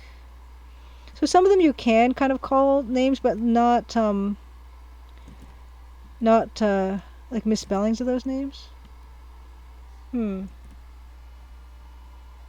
typos, but many synonyms. Oh, inclination is no, Davor says, to allowing typos, but for mobile support one would have to. Why for mobile support would one have to, you think, Davor? Because I would definitely love to put Crimson Diamond on mobile, because I think it's actually a really good platform for it. Yeah, I mean, I've said that as cool as it would be to do a Switch release, and I know people can hook up keyboards to their Switches. I don't know how often that happens, really.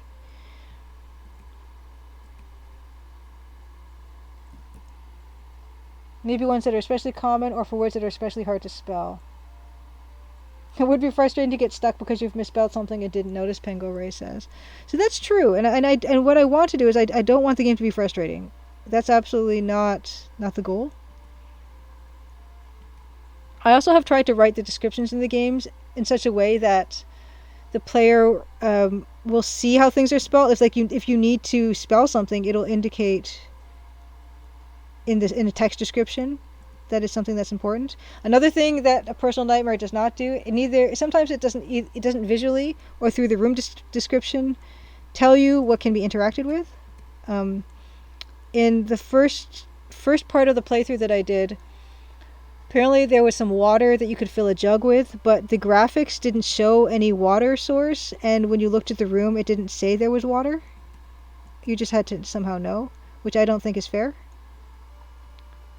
But yeah, I mean, I've tried to make it so everything that you would need to type, you can read in the game.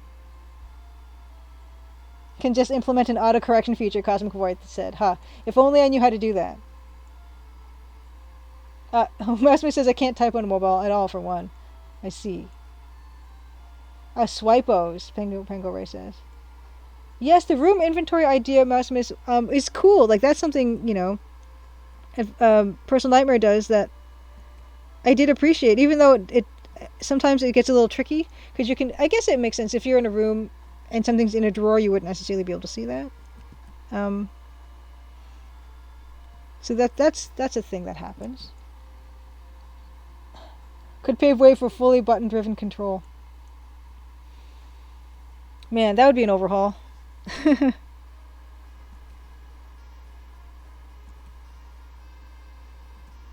Although I will say that I do have like a Playdate, and I do want to program some kind of an adventure game for Playdate. But you guys know what the Playdate looks like. The Playdate. This is the interface you get for the Playdate. Hold on. I want to design some kind of a text parser for this. And I have an idea of what to do for that. I'm not going to share with you guys yet. But I think someone has made an adventure game for this, but I don't think it's a text parser game. But yeah, you get 2 buttons, A and B, directional pad, and a crank. Those are the inputs you get. I mean, there are other keys, like there's a home key and stuff like that. But the challenge of making an adventure game, especially one that kind of lets the player type something on something like this, I have ideas. I do. But that's going to be another one of those, once the Crimson Diamond launches, we'll see. Oh dear. Because I don't think you guys would forgive me if I just dove into creating a text parser adventure game for the Playdate, not having finished this first. Because that is something that no one is asking me / paying me to do, so I've got no excuses.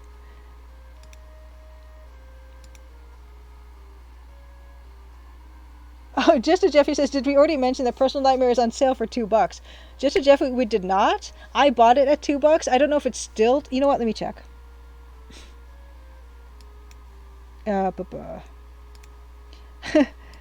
Good call. Personal Nightmare on GOG. Because I do have a link to it. In case anyone else wants to attempt it. Your phones already have autocorrection features, so if your game is available on Android or whatever, you're covered. Spin through letters. Oh, you know what? You're right. Okay, so why don't we do that? I do have a link. It's fun. It's so cute because GOG or GOG, however you say it, says, "Oh, this game you need to be over 18 to view or something." But there it is. Personal Nightmare. That's the link to GOG. It is on sale. Thank you. Good call, Just a Jeffy. 74% off. You can get it for $2. And Lazy Game Reviews did in fact do a little like a let's play review thing of Personal Nightmare with spoilers.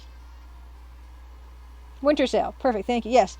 You guys already know what I had in mind. So yeah, I definitely have a verb spinner type of thing, or spin through letters, and the ability to spin through letters and create like a text parser command and then save that and add it to some kind of dictionary of your own so you can reuse the ones that you use. Of course, there would be some default ones that the game would start with, and then you could create your own. That was the idea. So yeah, you guys already know. Spin, verb, like a spinny typey thing.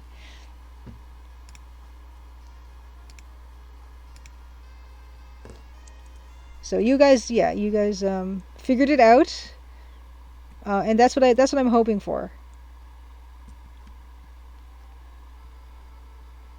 But I have to get a little bit better at. And you know what? If anyone else wants to do a text parser game and develop that tool and then make that tool available to use, a spinny text parser interface where you can save your input and use it elsewhere, I will definitely incorporate that gratefully into whatever game I eventually make. So whoever wants to make that first, please do, so I don't have to figure it out. Maximus says that the Crimson Diamond companion app for Playdate. Possibly? Blahalton says, if you just decide it's your free time when you're working on the Playdate text parser, I think you'd get away with it. I'm not that good about free time. I'm not good at it. I should give myself more. Oh, this is Red River Valley. I'm familiar with this song.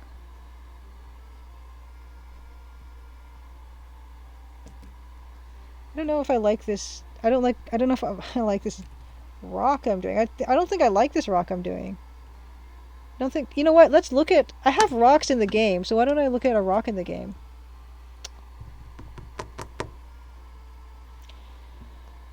Let me pull something up from the game stuff.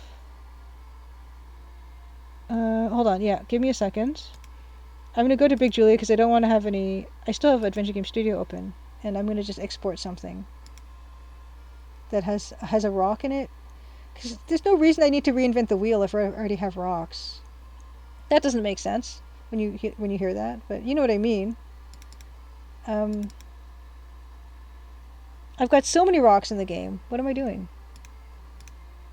Okay, so export this to... yeah, I'm just putting it on Big Julia so I don't inadvertently spoil anything. Rocks. There's this shot, and I've got another shot of rocks that I'm thinking of. This room. Export. Anna CGG, thank you for subscribing for 11 months. Amazing. Hashtag always awesome. Oh, Anna, you're the best. Thank you. So let me get some rock reference from my own game instead of trying to do this. What am I doing?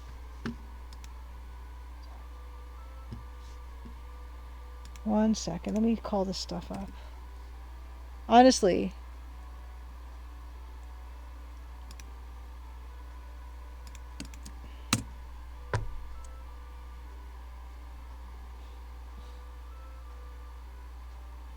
Maripat, it was wonderful to see you. Thank you for your best wishes. Yes, and chat, stay awesome, never change. I agree to that sentiment. Have a wonderful night, Maripat. Thanks for dropping by.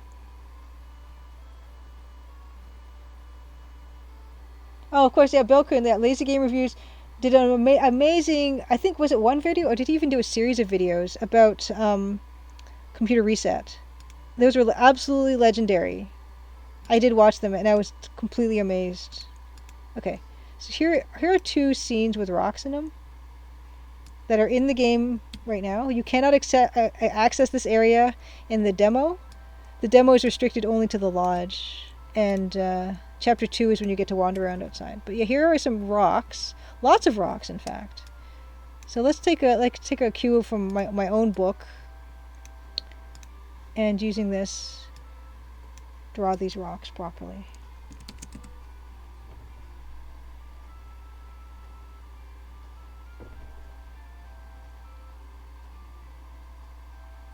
And Mary Pat, I do love that Douglas Adams quote. I may not have gone where I intended to go, but I think I've ended up where I needed to be.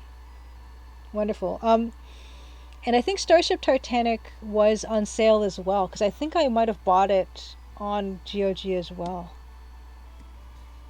And I'd never played it, and that's a text parser adventure game with a beautiful Art Deco look, written by Douglas Adams.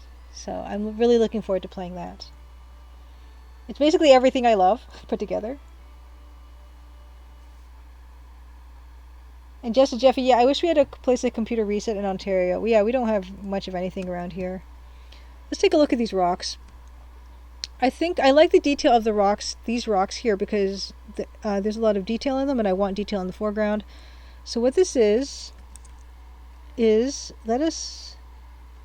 Although I'm kind of wary about using the same colors, but I will try them the same colors, knowing that I can easily change them later. So, let's get in there with black and then brown that we would dither, black and gray that we will dither brown into. Starship Titanic, Anna CGG says, Starship Titanic definitely rocks. It having a text parser was such a cool idea. And Deluxe Tux, you played Starship Titanic when it came out, and you did enjoy it? Okay, I hear really good things about that game, and I remember reading reviews when it did come out, and being really interested in it. Just one of those things I never got around to. So the light is coming from here, so we're going to need... Yeah, we're gonna need this all to be gray to start, but we might change this a little bit, maybe the shape of it a little bit, and there would be some cracks in the rock. Furry, hey, good to see you.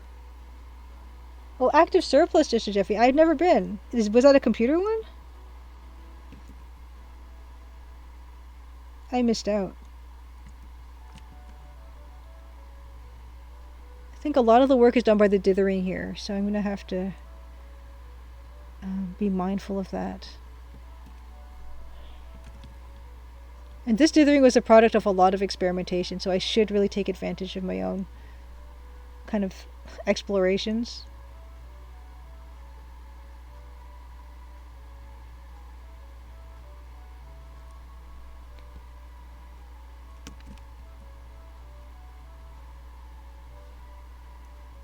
Maybe some light.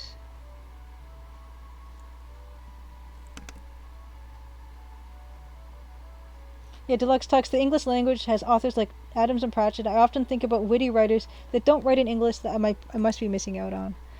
Yeah, I know what you mean.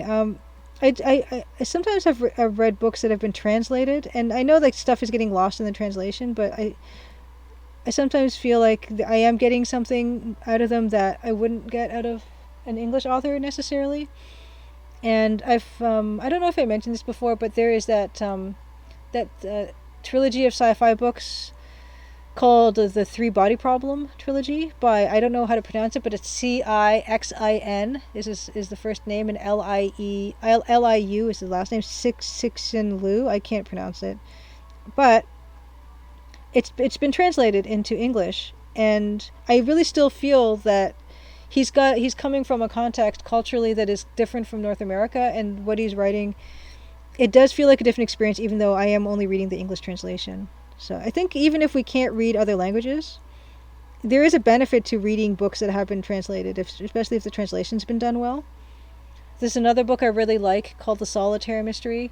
It's by a Norwegian author called Justine Garder, and it has a really nice gentle tone to it that I think the translator must have done a nice job in conveying his tone. And that's as close as I can get to enjoying books in other languages. But you know, I think there is something there still. Yeah, Davor, yeah, the cyan brown dither, this is something that I did a lot of experimentation and version with these rocks. And because like this, it's supposed to be, a bright day, I wanted there to be an indication of bluish shadowing under the rocks, because that's what you do get on bright days. And Deluxe Tech says, I solved some of the puzzles, Starship Titanic, but I did need a good bit of help to finish the game. Same with CGG as well, and I agree. Like, I don't plan on struggling too much. I plan on trying to play it through myself, and if I get stuck, I have no qualms with consulting a walkthrough or strategy guide. Oh, see, okay, Active Surplus sold all kinds of stuff. I remember, was that the one on Queen Street West? Because I never actually went inside. Was that the one where they'd have the guy in the gorilla suit or military, military wear? I don't think I ever went in there. And I thought it was just that kind of stuff and not anything else. Cool name, the Rock Dithers. Yes, Mouse Miss read the first one of the Three Body Problem. It was really good. That series looks really neat. It is really neat. And it's actually, it reminds me of a conversation that I had recently about our seeking of extraterrestrial life and what SETI does and sending out those radio signals out into deep space. And the author of the Three Body Problem makes a really good argument about why we shouldn't be doing that.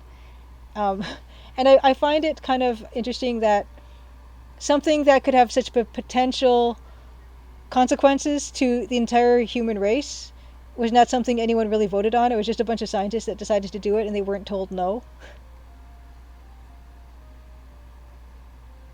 Okay, just a Jeffy. Active Surplus was the one with the gorilla outside. Yeah, I might have gone in once maybe, but I never made it a habit, and I didn't remember what was inside there. So I feel like I definitely missed out. Oh, Pengo Ray, you read Three Body Problem? Yeah, it's like that kind of sci-fi, that's like a grand scale sci-fi that I really enjoy. Okay, so brown. So I've got. Oh my gosh, what have I done? Okay, so I need brown dither, and then the intermediate dither is the cyan. Oh my gosh, I don't know how I came up with that. Now I'm regretting it. Okay, so duplicate layer. So much of this, the rock effect, depends on the dithering, so that's why I'm going into the dithering like right now, because I don't think I can conceive of it without doing this. So the dither has to be brown. Okay, so let's do that.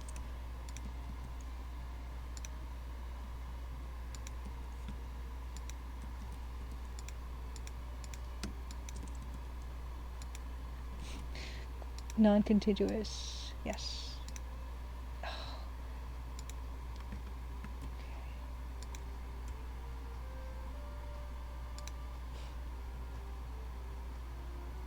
Oh, cool. So yes, Maximus used to run SETI at home during uni, which analyzes telescope data from SETI. You contributed to this. Yeah, I remember that. That's a really cool, like, I forget, it's not called crowdfunding, but the way that people could collectively contribute computing power to helping with analysis of things. But I have to say that after reading the Three Body Problem, I am on Mr. Liu's side about the dangers of seeking out extraterrestrial life. The 32-bit kid found the Three Body Problem series really depressing. Yeah, there in some ways I think it is depressing. But I don't know. I think it kind of ended almost on kind of a positive note. But no, I can definitely see what you mean. It's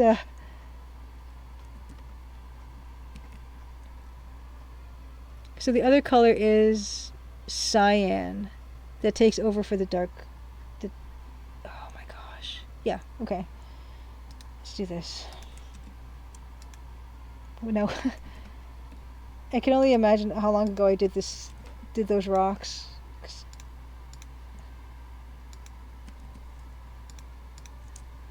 Gee. Oh, Furry also ran SETI a while ago. Kate Rages, good to see you. Oh well, thank you for the follow, by the way. No, what I do is for the dithering, I have these layer masks that are basically just a checkerboard of color, and I just copy and paste the colors into a new layer. So I have a bunch of these different layers, and I just do a layer mask and block out the color. So I at one point I did do them manually, just to create one of them, and then from then I've just been copying and replacing the color as I need to. So let's see. We're gonna block this out again. I regret the complexity of these rocks. Oh, this. Okay, no, it has to be the brown, because I need to shift this over one pixel. Yeah, there it is. What have I done? So this is the intermediate color here.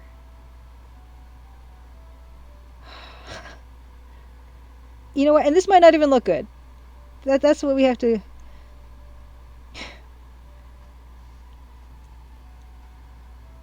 Oh, just to Jeffy, yeah. Remembered running SETI at home on the PS3. Crowdsourcing. Thank you. Yes, I think that's the word I was looking for. Oh, Deluxe Tuck says Swatch is getting really positive reviews. Yeah, I checked the other day. I think it had like 60 reviews or something. I don't know how many reviews is good amount, but it was actually been fun because sometimes I'll peek in at people playing it and just see what they think, and that's been nice. And then the top of it would be white. I don't know if I would do that.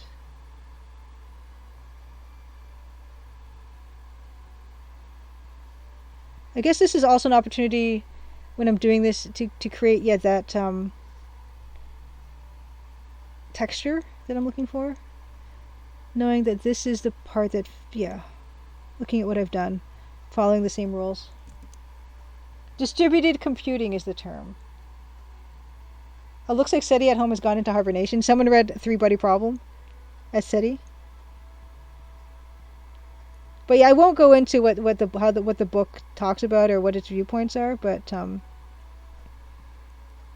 it's not to say that I wouldn't wish it otherwise. Whatever the future is that is laid out by the Three Body Problem in terms of like contact with alien races. I would love to think that it would, not go that way. But who's to say?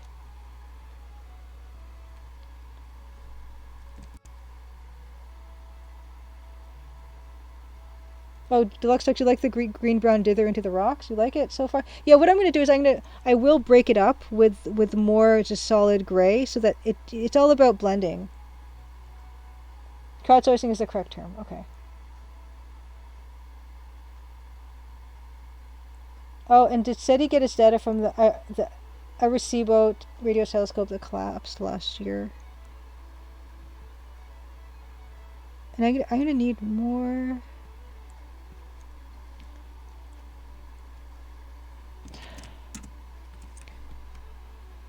No. Yeah. Yeah, I'm just making random noises right now because I'm not sure if this is working. I mean, it did work in this other lighting condition, but I don't know. It's just going to do it. What other color dithers? That's only... Okay, I used... And the white on top, which I don't think I'll use in this instance, because it will draw too much focus.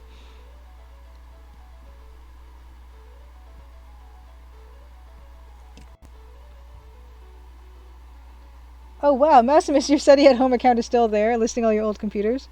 That's a real blast from the past. I was trying to... I think I was trying to buy a song on iTunes or something. Oh. And that's a blast from the past too, because you see the computers you've authorized in the past, and you're like, well, holy cow, I have, that computer is from like 8 years ago. I don't think I need this anymore.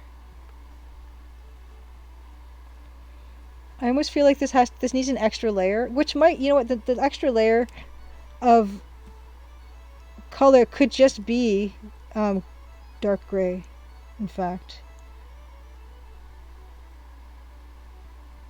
This is all just experimental, and we could have completely abandoned this.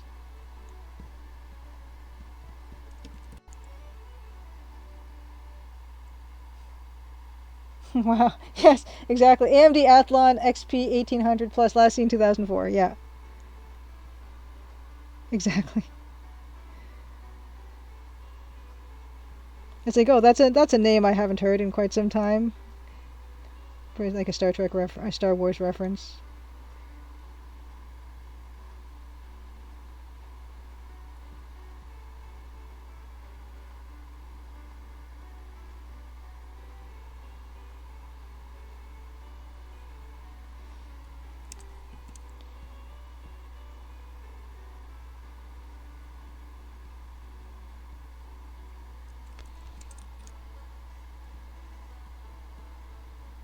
Another author that I would like to read translated versions of is Murakami.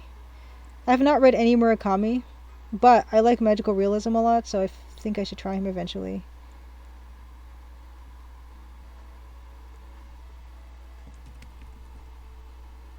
This is looking too feathery.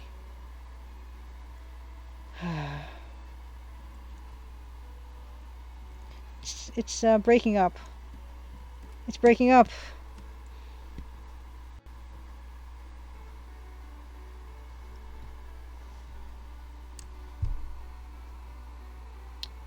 You know what? I think maybe I need to take a lesson from these rocks instead.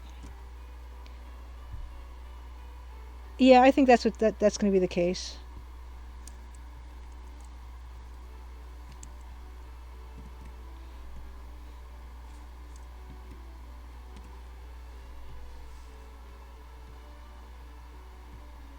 Yeah, a lot of this has to do with trying things, wondering why it worked in one place and it's not working now. But I think it's weird because... Oh no, that didn't work.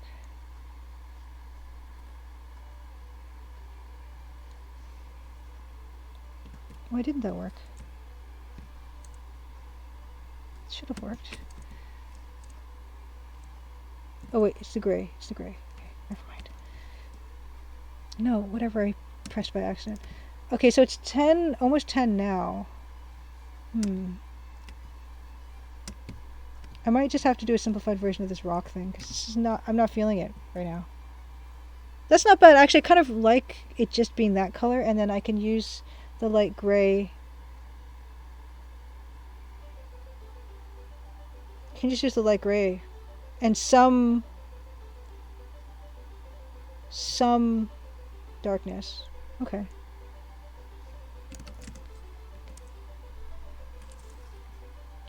I'm not even... I know I'm not making a heck of a lot of sense.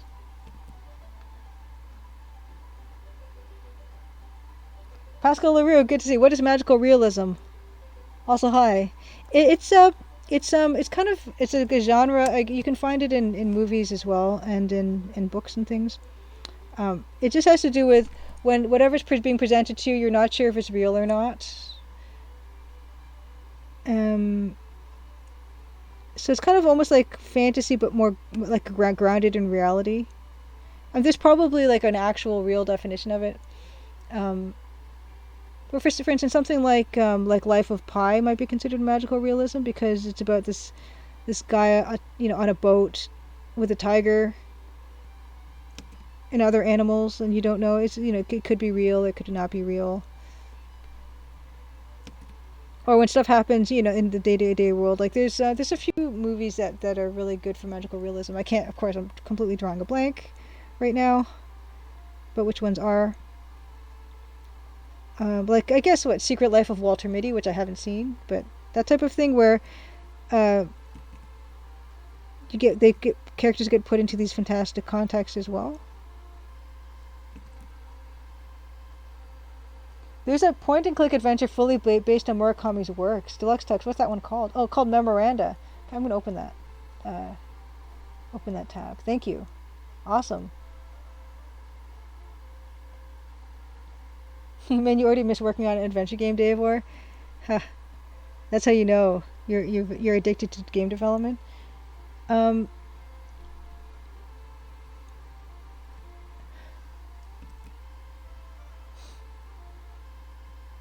The aesthetic of the game is very nice. Slash Studio, you think the rocks look good. It doesn't fight for importance and blends nicely.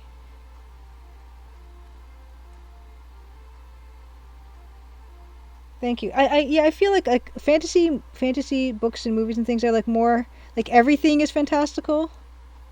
But in magical realism, it's almost like there's only a few aspects of things that seem to defy logic.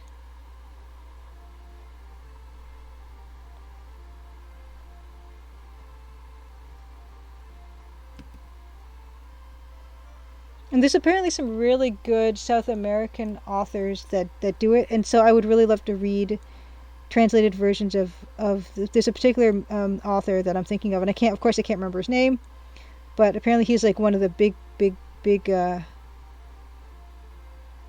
most influential writers of magical realism.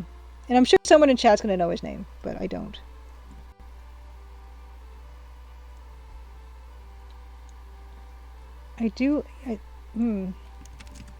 Yeah, I'm not really making a lot of sense right now, but I'm just thinking aloud about how I can add more depth to this, or if it even needs more depth. There's a Canadian magical realism author you used to read quite a bit called Charles DeLint. Charles DeLint. I will write this down. Charles DeLint.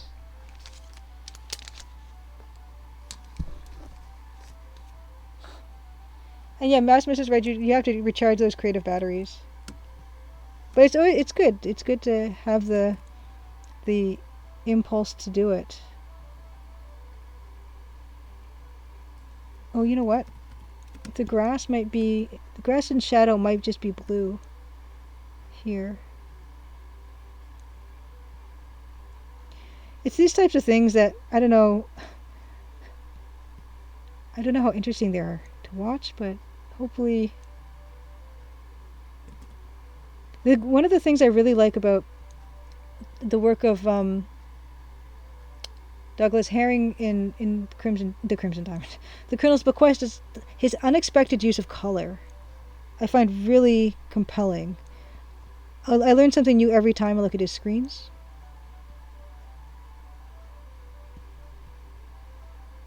Well, you know what? Yeah, the sun is actually coming from the other side, so the lighting...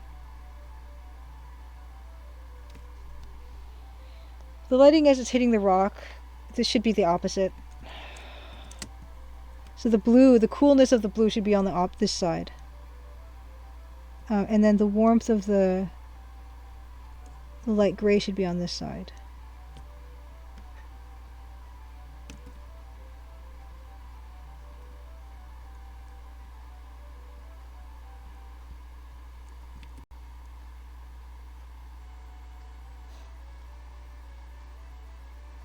Oh, interesting. Dave, what make the constructions author makes jam games that take place in the same world. I've never made jam games. That's another thing. Like I've said, it's on the bucket list of stuff to do. I can't even imagine making a jam game because everything I do takes like a really long time.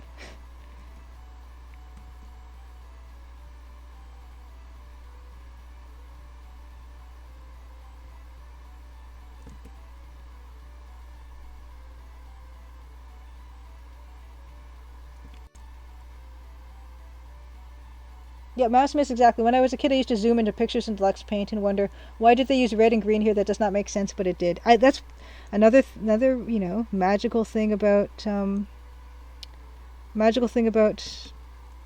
pixel art. And you can see exactly what they've done, right? And I love that part of it.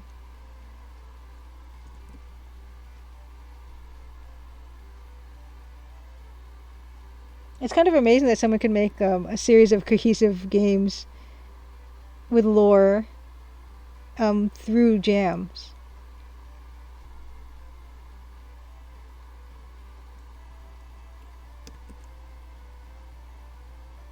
Jams are good practice for actually finishing stuff, Mouseman says, and I definitely need to practice finishing stuff.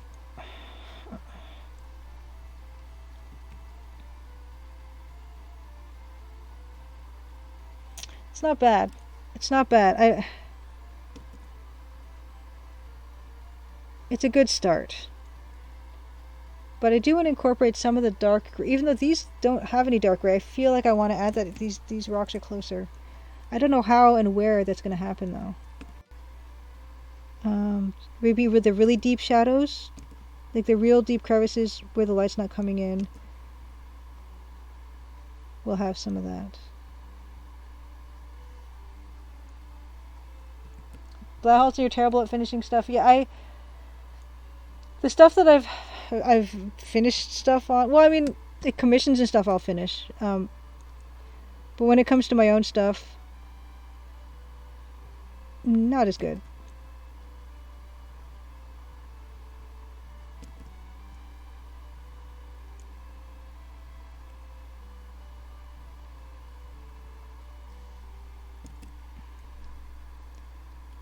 Actually, I think this would be this area might be a good place to dither. And sometimes I will dither by hand. I'm not going to be doing it a lot.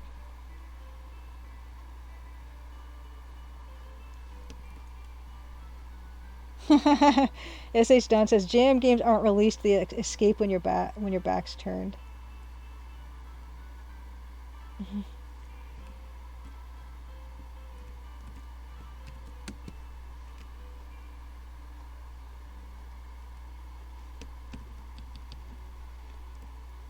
Yeah, I think there's something good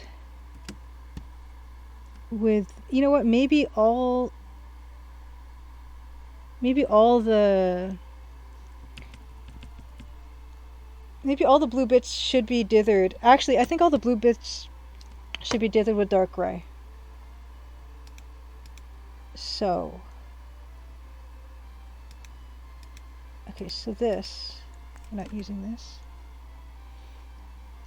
To dark gray. Let's turn this into a dark gray dither. You see, you can see that this is just chaos. Dark. Let's make that dark gray.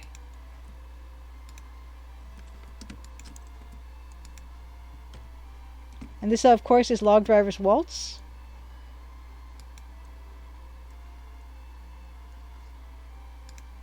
Which was made famous by a National Film Board of Canada cartoon, which I'm sure Tika and Just a Jeffy are quite familiar with.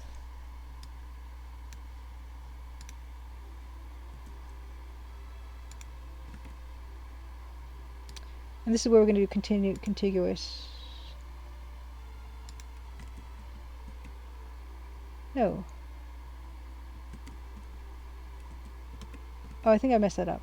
Let's do that again. No. 10:07. Okay, yeah. I'm good. I'm kind of stuck on these rocks. So I'm gonna work on this a little bit longer, I think, because I do want to get them down. And after that, we will move on to Personal Nightmare. And you can see how I'm just repeating colors of dithers because I'm sloppy.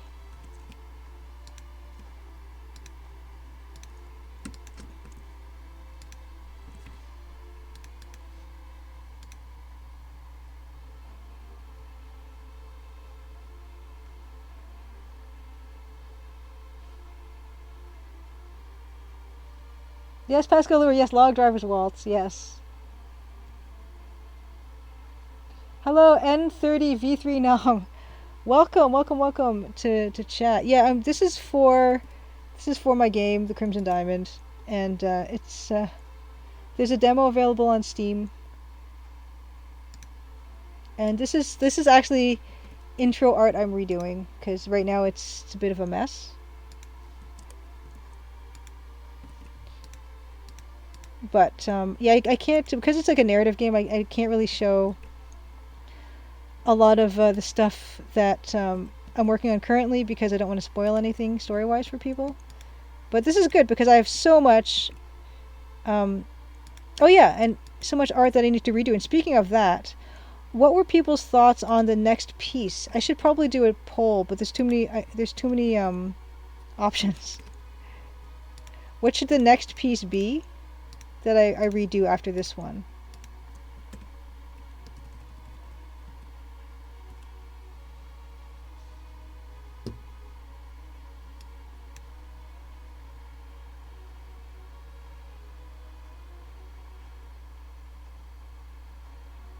Yes, Tika knows. Yeah, the Log Driver's Waltz, which is, yeah, it's a classic. Slash City, have a wonderful night.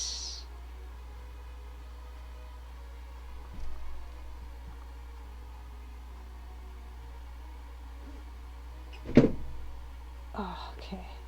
Okay, Rages, you played the demo. Play the demo. Good, I'm glad. I'm really glad that you did. Especially if you like older EGACR games from the 80s and 90s. Train station, Dave says. So the interior of the train station is what Dave was saying.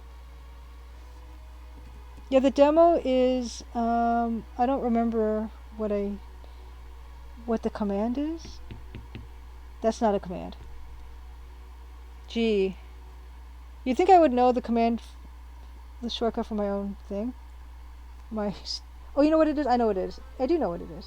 L. Yeah, so that's that's a link to the Crimson Diamond demo, which is chapter 1 of whatever I'm doing right now. And you will see, not this version, because I'm working on this right now, but you will see, you will see a bad version of this that doesn't look as good. Isn't that? I'm sure selling it to people, aren't I?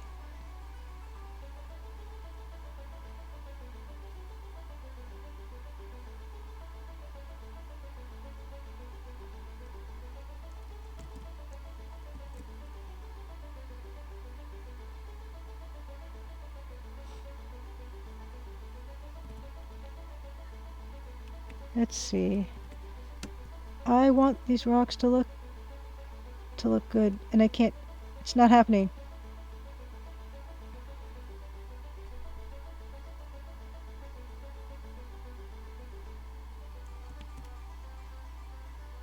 Clam Man. It's going to be an adventure game with dice rolls. Disco Elysium was on sale, or is still on sale. I think it was 50% off for a bit. I don't know if it still is, and I was mightily tempted. But then I realized I have so many other games I have yet to play, so I did not. I did not end up purchasing. But I hear amazing things about it. I think I'm losing my grip on this.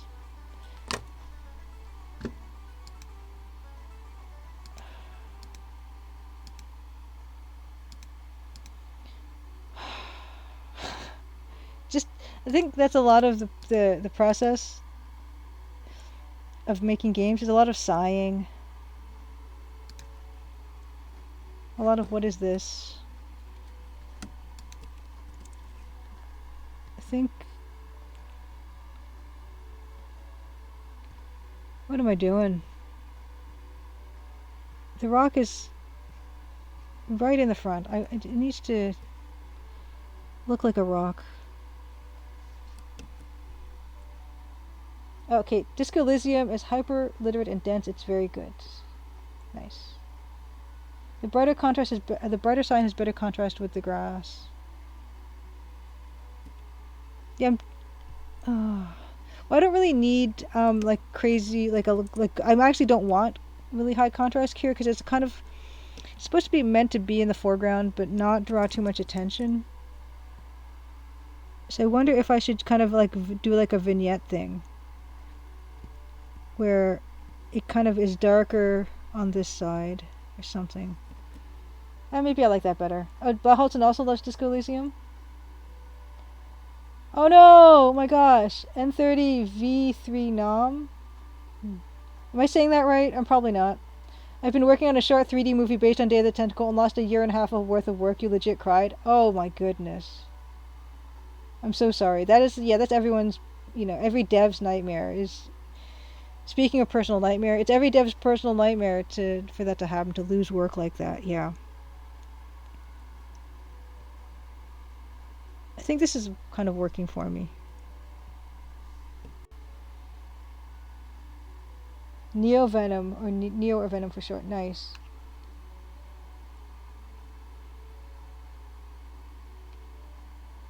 Pascal LaRue still needs to get through Kathy Rain DLC and Gabriel Knight 25th anniversary.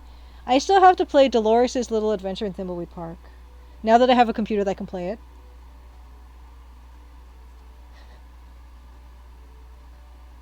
Oh, Neo Venom. Okay, gotcha.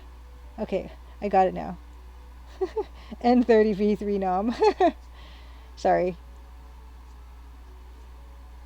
As someone who was in high school in 2005, you're elite fluent to deluxe tax? Oh, man. Yes, yes, okay. Neo Venom. Yeah, I think that's working a bit better for me. It's gonna be time for Personal Nightmare soon. 10:30 definitely.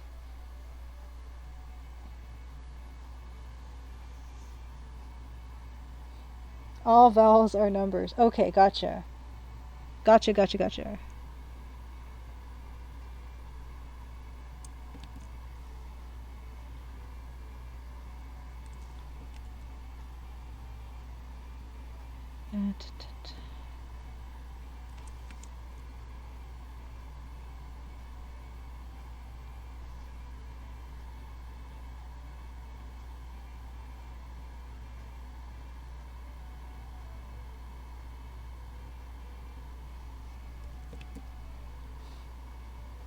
As I stand at Deluxe Talks lol, now I feel legit old. Yeah, I won't even go into it. Elite. Oh wow, you're converting 2D art into 3D. What are you using to do that? That sounds really scary.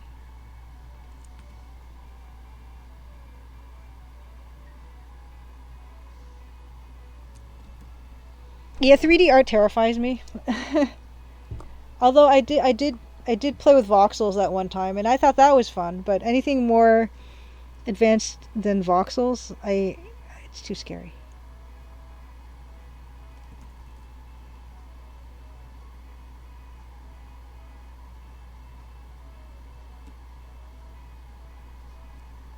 Cinema 4D, do it from scratch. Cinema 4D, I've not even heard of that. I know, I'm amazed at how little I know. Just use pictures as a reference. Oh, so yeah, wow, really.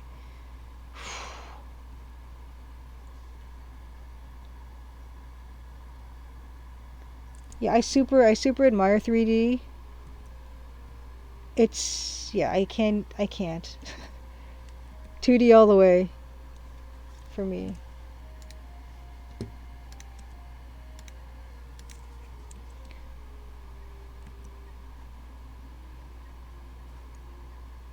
That's not bad. I'm probably completely overworking this, but time will tell.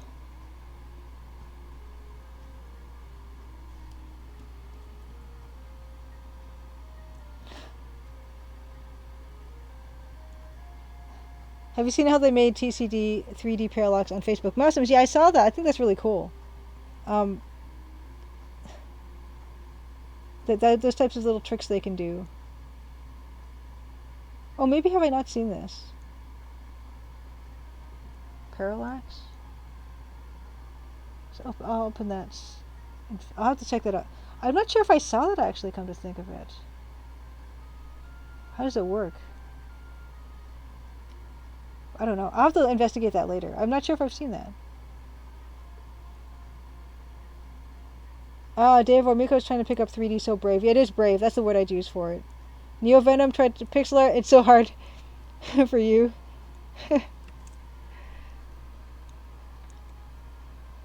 I guess people take to different things.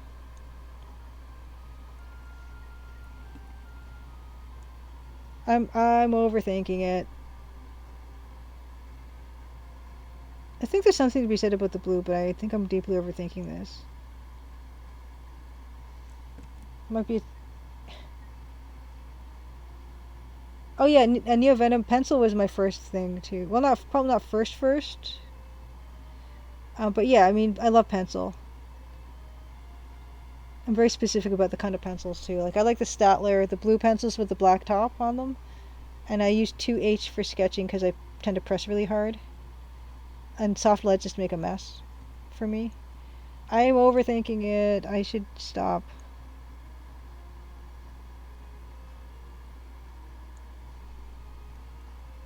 Oh, okay, because struggling with a rock. I'm a little teapat. Oh, thanks for the raid, fantastic. And Protomil, thank you for the follow. So this is the 3D one. Okay, I'm gonna open that and I will look at it later.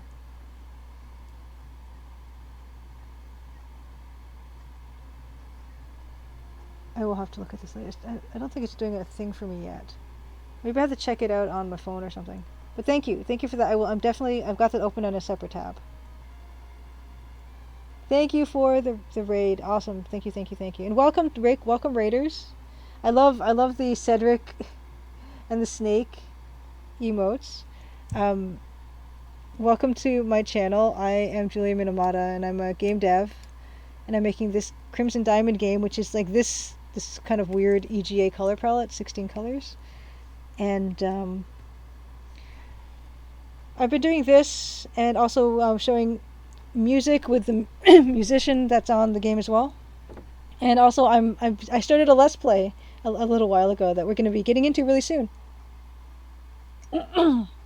Sorry, yeah. And I'm struggling with the dithering on this rock right now. If anyone is familiar with EGA art. Why am I doing this to myself? And it doesn't look anywhere near as good as the rocks in the previous stuff I've done. So now I'm looking at old work that I've done probably 2 years ago and wondering why I can't just do that again. Why isn't this working?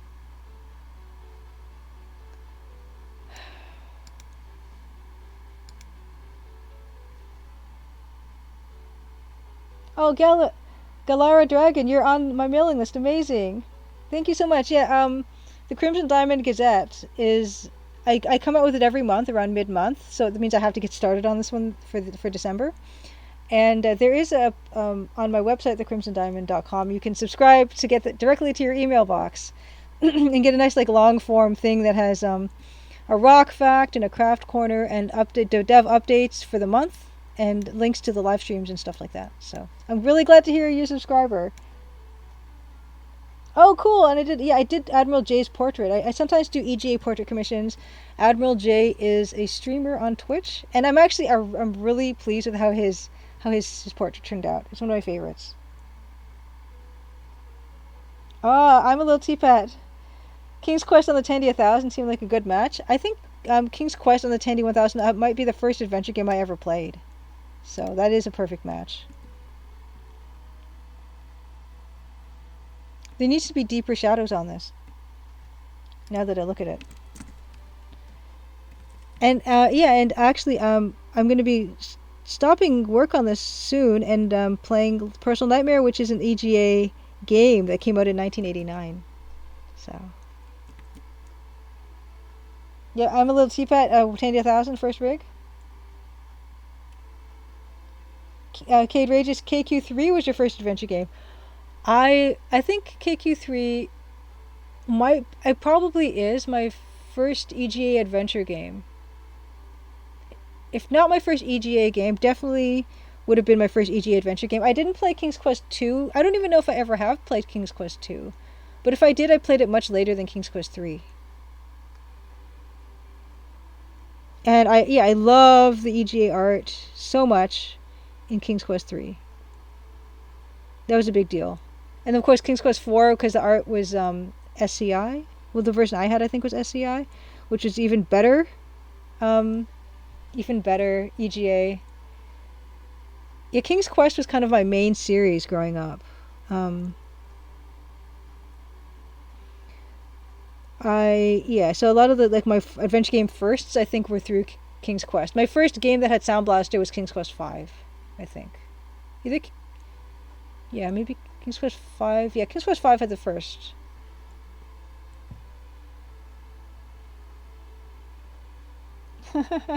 Galara Dragon, how you find time to cross stitch, make jewelry, do all I do, and make the game is extraordinary? Well, what happens, Galara Dragon, is I keep pushing the launch date for the game back, and then I've kind of been neglecting the cross stitching.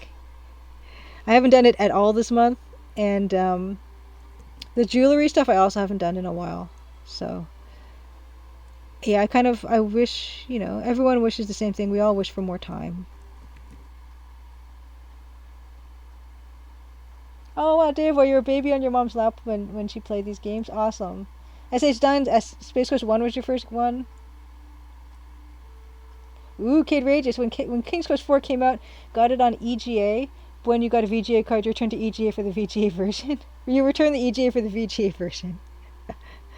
Aww. King's Quest 4 came out on VGA?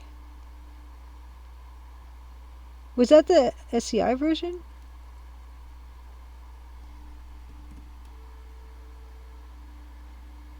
King's Quest was your jam too? Life-changing, first game loaded with Space Quest. Upgraded from a Coco 2 to Tandy 1000.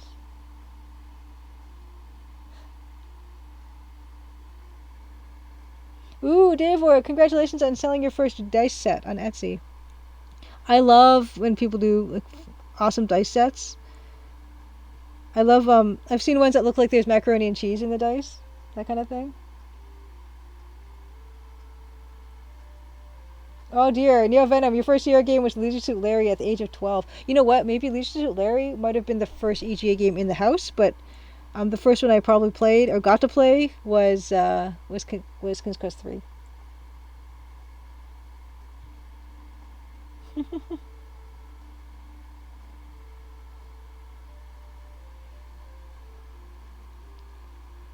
And I guess you're making the D&D dice out of resin. You're pouring resin.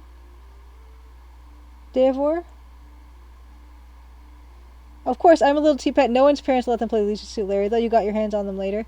Yeah, I played a bit, I think, but I don't think it was quite allowed in the house.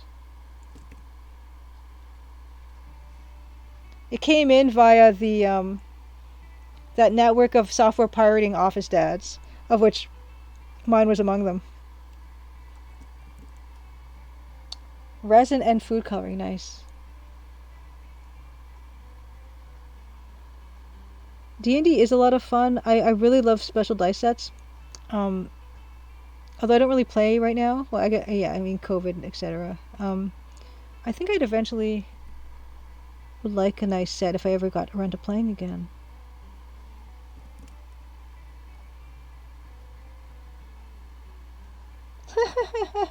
Venom, I had no idea what it was, but it got you into girls. True story.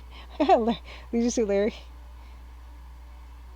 Art Burklaus, good to see you. Glad I've woken up early to find you streaming. I saw Mom Games Hard Player Crimson Diamond demo with the recently completed fish getting scene included. Sweet.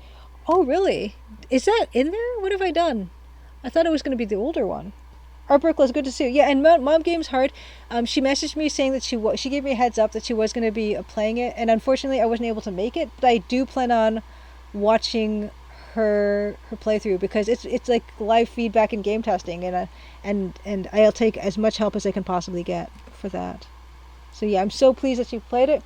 Because also she initially was going to play it during Steam Games Fest, and she was having technical difficulties. For some reason, the game would not display capture for her or window capture, and so she managed to get it. She managed to get it working, which I'm so happy that she went back and tried again. And yeah, I do plan on watching that. So I'm glad you got to catch it.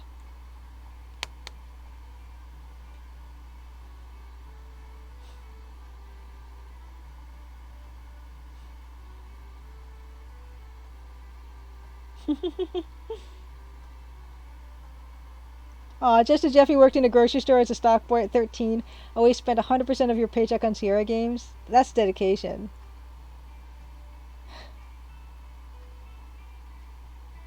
I didn't realize Felicia Day played King's Quest 3 when she was a single-digit age. That's awesome. Yeah, I guess everyone wants to know, just as Jeffy, about your collection. Do you have all your big boxes still? Or do you have, just like so many of us have, like our sad big box stories to share? Oh, you do have them. Fantastic.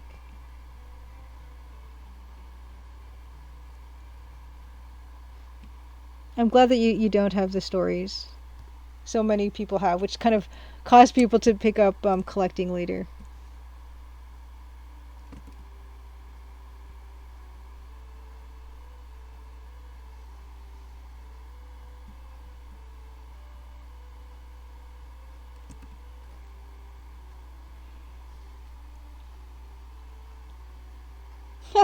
I'm a little teapot. Honestly, the phrase big box makes me feel like a grumpy old man.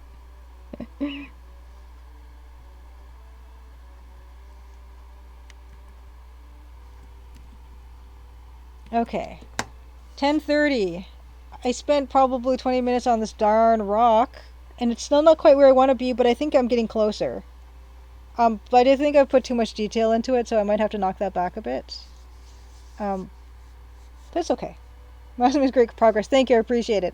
I don't know how great. I did some depth stuff. Actually, glancing again at this riverbank, I need to just knock that back a little bit more. Oh, oops. We're going to get started on some Personal Nightmare. Going to continue Personal Nightmare. We're still on day 2. Now we'll do a quick recap of what we've done so far. Personal Nightmare, 1989. 1989, a good year. Same year, actually, I believe, as, what's it called?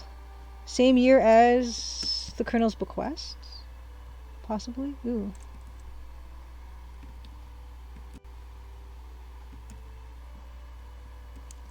Actually, before I do that, I'm just going to move in here and make this more gradual.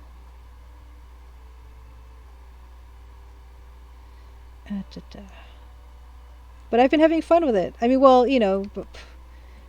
relatively speaking, it's been fun. Because I do like seeing it. But it's not fun going through all your pockets for the key that you needed to put in your pocket, because your carrying capacity is extremely limited, but realistic in that game. Ooh. Oh, you have the Neo Venom has all the Sierra Collection series big boxes. Nice. Oh, and you think upgrading the Mouse Miss believes that upgrading the fisherman will regain focus from the background. Art Burklass got rid of all my big box games ages ago because they take up space. It's not like I'd want all of them back, but some were amazing pieces of art with fantastic goodies inside, like Frontier Elite 2. It was a great game, beautiful box. Came with a little book of short stories set in the universe to set the mood, which worked great. That's wonderful. I've never heard of that. Having short stories included. Oh, I still have this open.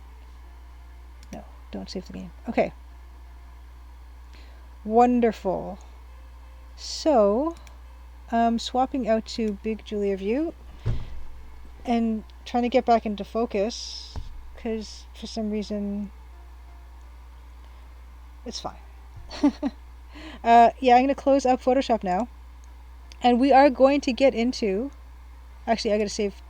I should save, shouldn't I? And save in other places, as we were talking about losing data. We definitely don't want to do that. I'm going to save this somewhere else. Great. That's that for today. We struggled with a rock for a bit, but not too bad. We are going to move into. You don't feel like you need. Yeah, I mean we've all done it. Like we've all done it. We've all lost stuff. SH Don, have a wonderful night. Thanks for staying up with us. Hold on. Like there's one thing I can do to actually fix the screen. Hold on. Let me do it. I've got a trick. Yeah, thank you so much for coming. I really appreciate it. It's always good to see you. Member of the AGS community. It's nice. Adventure Game Studio is the engine that the Crimson Diamond is made in, and it's really cool to see people still making stuff with it. Like, of course, Dave Gilbert, who's working on Old Skies, who made Unavowed, and Francisco Gonzalez, of course, who's working on Rosewater, who released Lamplight City. Yeah, there we go. Sort of fix the camera a bit. Okay, so we're going to start into to our Let's Play of Personal Nightmare, but before I do that, I just want to repeat. I'm sorry if I repeat myself a lot, but I know people come and go into stream, and so I want to make sure people know that next week we will be doing a holiday stream. It's going to be a combo Dan and me stream. There'll be music, there'll be art, there'll be giveaways. I'll be giving away another pack of this stuff, the holiday stuff. So this year's holiday card, last year's holiday card, and everything you see here. And I'll also be giving away another Space Warlord Organ Trading Simulator Steam key. So it's going to be like a little fun celebration thing. Maybe we can convince Dan to play some holiday music for us to set that tone. Maybe he'll play his gorgeous instrumental version with real instrument, with real piano, of the Crimson Diamond theme, and we'll just have a nice time. I don't think we'll be maybe composing music next week because we won't be having too much time, I don't think, for that. But it's just going to be like a nice time to get together before like the holiday, the holiday time really kicks off and everyone gets really busy.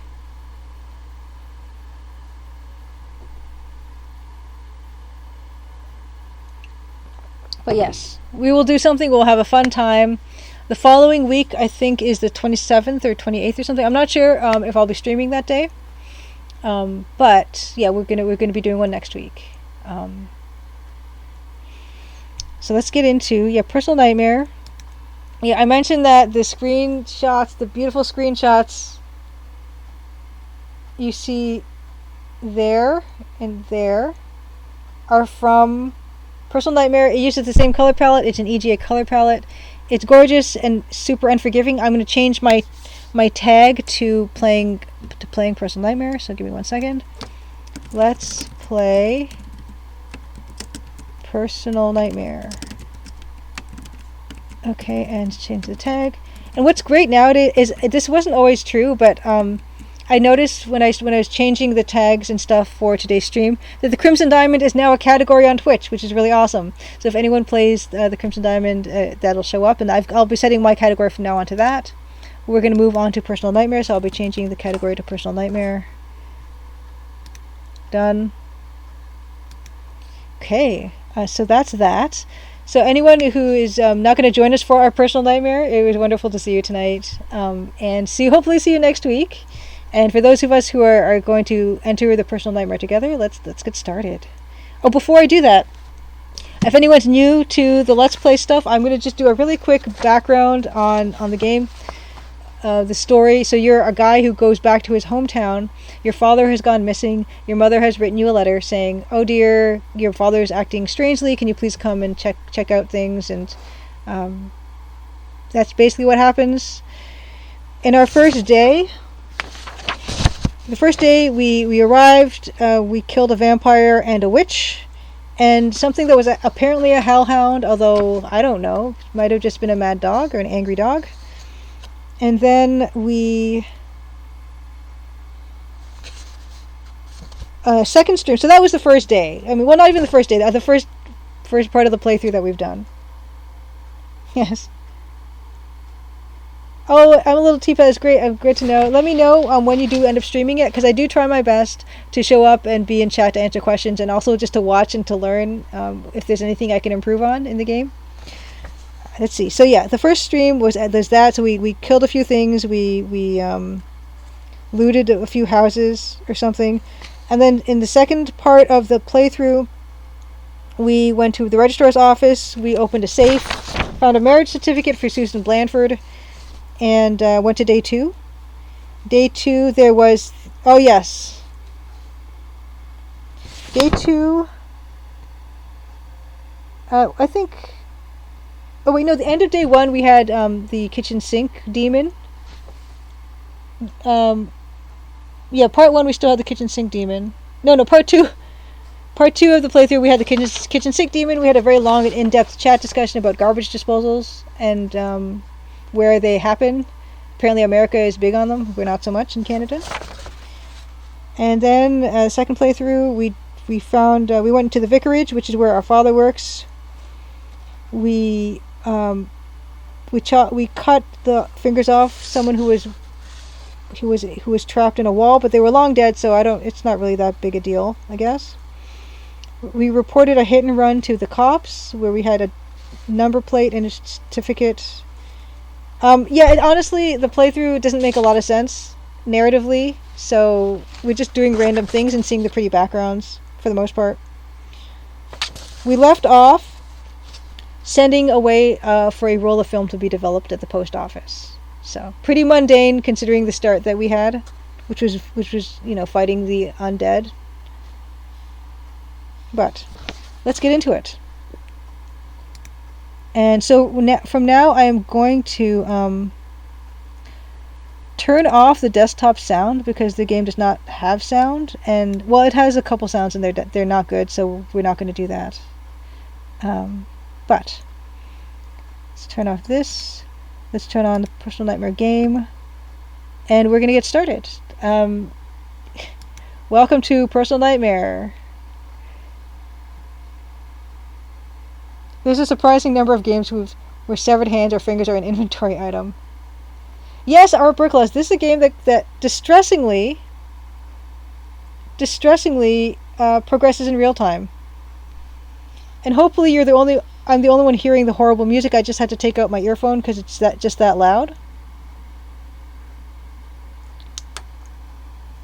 So let me know if that horrible sound was just for me or did everyone get to hear it. Because I'm pretty sure I managed to turn off the desktop sound.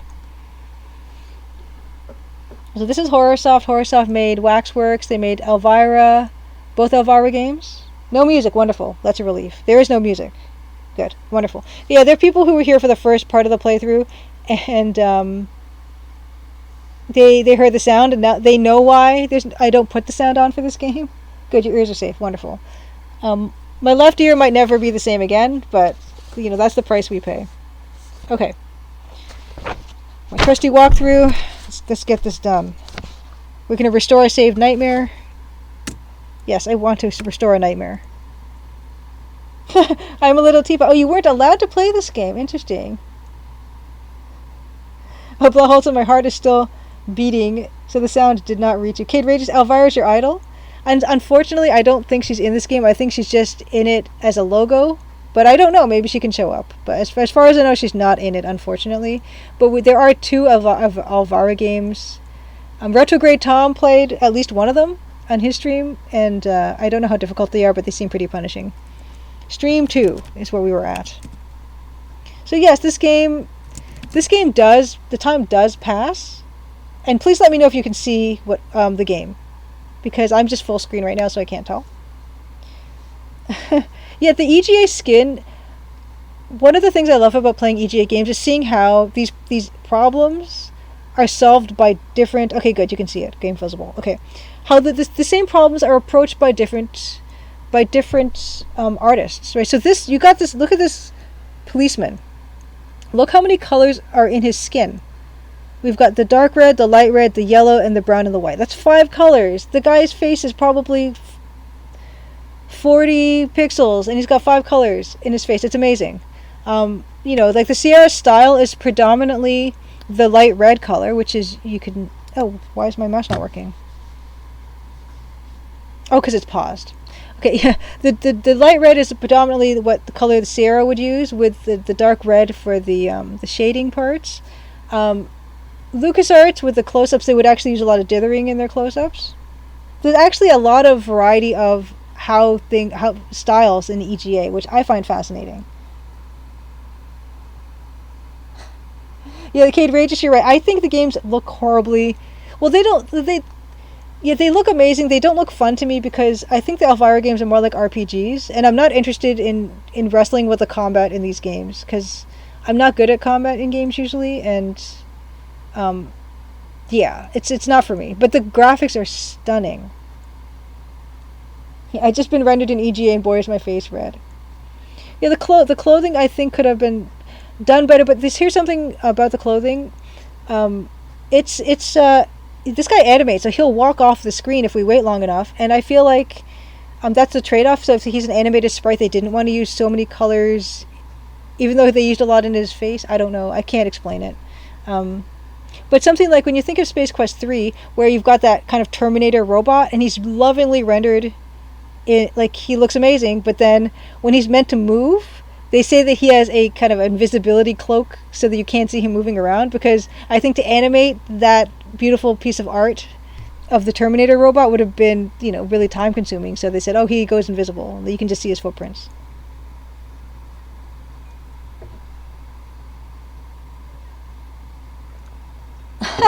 Wow, Elvira was at the Super Mario Brothers Super Show. Yeah, pretty uneasy to be exposed to that much cleavage at age 8. Yeah, those were the, what was that, the 80s, early 90s? It was a different time. Okay, so we posted the envelope. Great. Go north. And yeah, I do want to call attention to the fact that there is a text parser. Ask Cop about Susan. She was a bit wild as a youngster, but since she married Jimmy, she's been as good as gold. So as you notice, there's a sidebar here, which is kind of nice, because you can look at things. You can examine post box. This is point and click. Press enter, and it says, according to the information on it, there is 1 collection a day at 8 a.m. But not every verb is on this bar. Like, I can ask the police officer about something, but there's no way to talk to him on this bar. Cop is not something you do. Like, you can't use the word talk at all. So it's kind of interesting that I don't really think you could play this whole game with only the stuff that's along the right side. Because one of the things we did in the first part of this game is we killed a hellhound with a stake. And I actually wrote kill hellhound with a stake in the parser. And I don't think there is a way to kill the hellhound with a stake using only the point and click sort of scum bar interface that's on the right hand side. Unless it was, unless it was open hellhound with stake. I didn't try that. Yeah, it was a cheap trick, but it worked with the Terminator for sure. Yeah, exactly. Remind you to add footprints for someone invisible in your hallway game. Yeah, unlock dog, look in dog with stake was one I thought might work. But yeah, but it is useful because it's particularly useful in this game because oh no, I wasn't supposed to go that way. It's particularly useful because some of these doors you can open by clicking them. So I mean, if I close this door, I can just do that. and press enter, and you can see that the graphic actually changes. But let's move on. We've lingered long enough. Four times north. Oh, north once, west 4 times. 1, 2, 3, 4. North 3 times. 2, 3. Go up, up. Oh wow! Look, isn't this gorgeous? Can I just pause and appreciate this bell? Oh, pause. Look at this. I love seeing different materials rendered in EGA as well. And the texture. So we've got this beautiful rope texture, which is kind of more uniform than I would like. But look at this beautiful bell, the sense of the metal that they're getting here. That's the thing. That's the kind of thing that really tends to impress me when it comes to these renderings. Well, okay, so we're up in the bell tower thing. Cut the rope. Ooh. Here's another example. So, I mean, I can go into my inventory. Well, the room, so we mentioned this before in passing. So, if you click on the room button, it tells you everything in the room that you can take. So this room doesn't really have anything. But we can go to inventory, and this is everything we're holding in our inventory, except we have pockets in our jackets and stuff. So you click on the jacket, you can see we've got a pen, a key, oil stone, screwdriver, etc. Close. We also have our jacket. Our jacket also has pockets. Oh yeah, so here we go. We have a couple things here, and actually I know I need these secateurs, so I need to get those out of the jacket. But the problem is there's just it's so difficult to inventory manage, because you can see this beautiful expanse of black space. You don't get to fill even half of this black space before it says that you can't hold any more things. So you have to put stuff in different places, in your coat pocket, in your jacket, whatever. The Holy Grail and the title screen of Conquest of Camelot has 16 colors. Seriously, Bill Kuhn, I didn't realize that. I have to take another look. But yeah, we had to cut this rope. Cut rope. Oh, with what? So this is a pretty sophisticated text parser for 1989, especially because it's not just a two-word like text parser interface. Rope falls down below. Examine bell. It's a large ornate bell. Okay, cut the rope, go down. And here's another thing. So you don't see the rope here graphically, but if we examine, look, room. Okay, so so it does say well-worn piers and raised pulpit display no evidence of the ghastly sight that met your eyes earlier. You can see the rope. Okay, so we can go to the room. We can see that there's a rope we can take. It's a good strong rope. Great.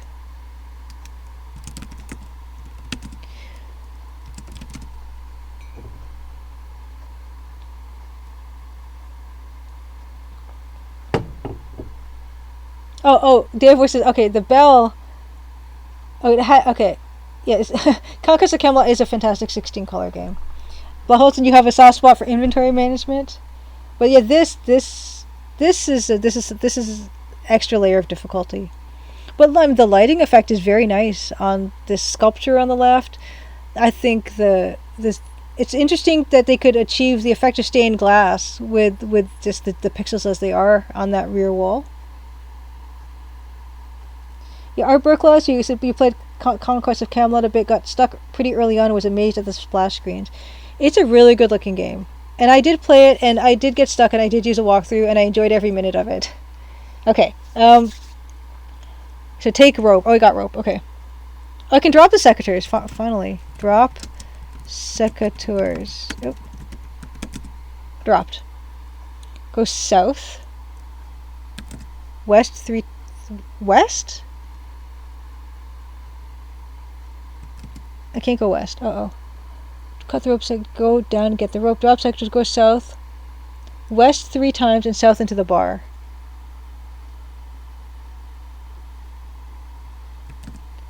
One, 2, 3, 4. Oh no, I need to go to the bar. This is a problem.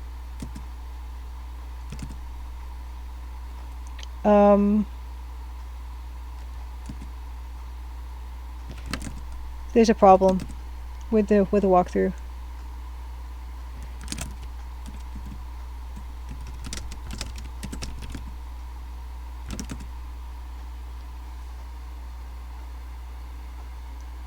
The art is stunning in this game.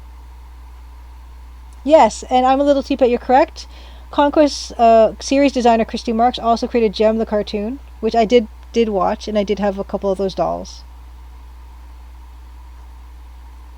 Yeah, Blauholz, it would be nice if we could, each pocket could be an inventory screen. It also would be nice if our shoes were not in our inventory, because I really don't think that's fair. I think if you're wearing something, it shouldn't be considered in your inventory. But yeah, so we got the rope. Okay, cut the rope, secateurs, go down, get the rope. Drop secateurs. Go south.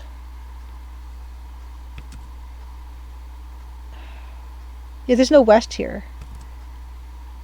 There's west here. 1, 2. We have to get to the bar. We have to get to the bar. And that's my problem with this. Oh, this is our house. I'm kind of worried now because the walkthrough kind of... Oh. Well, isn't this nice? Another beautiful kitchen. Not what I'm looking for. Cut rope. Go down.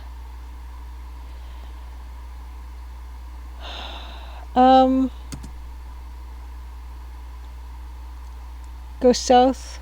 1, 2, 3. Then west 3 times. 1, 2, 3. I know, this is fascinating. I'm so sorry. South into the bar. Okay, good. South into the bar. Okay. Wait here until the village clock strikes 11, then take the bugle. Well, there's no one here, so I guess I can take it. So that's another thing. Yeah, usually this place, if you just waited here at the bar, people will come and go. Like, the owners of the bar will open the bar, open it for business. There'll be glasses that appear on the table. It is a living environment.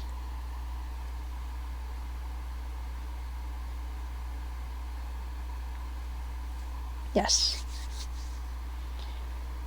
Gem is very, very like 80s looking. In fact, that reminds me. I think Netflix has a new series from Kyle Mooney that is everything to do with 80s cartoons. And it's kind of amazing to see how faithfully he's recreated the way the graphics looked. Speaking of stuff that's like Gem. Okay. Open small door, go east and up. East. Up. East. Northeast. So this is the end of day 2. Day 2 end. There's 4 days in this game, so I really do think, I don't know whoever bought this game, but they probably got their money's worth.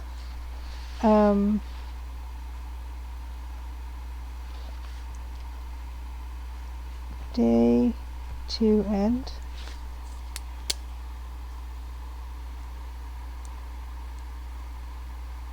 Speaking of Netflix, The Witcher Season 2 opens this Friday.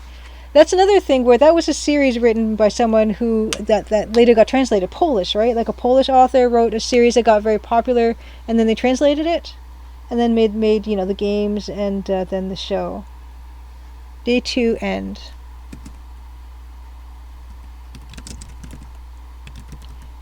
There you go. Sleep. In your dream, when the troops are approaching, blow the beagle. Oh, it's too early in the day? Well, time. We don't need to word the time to... Okay, so it's a bit early, so why don't we... let's explore a little bit. Kill some time. But look. Where are you going, lady? Oh. Isn't this fun? Okay, so... That's what I mean. I'm glad we got to see... I think this is Susan. Oh, Mrs. Jones throws you out of the bedroom and threatens to chuck you out into the street tomorrow. Oh dear. So that was the owner of the pub, Mrs. Jones. I guess it's nighttime and she's going into her bedroom, and she didn't appreciate us following her into her bedroom. Oh, look at this beautiful wallpaper, by the way.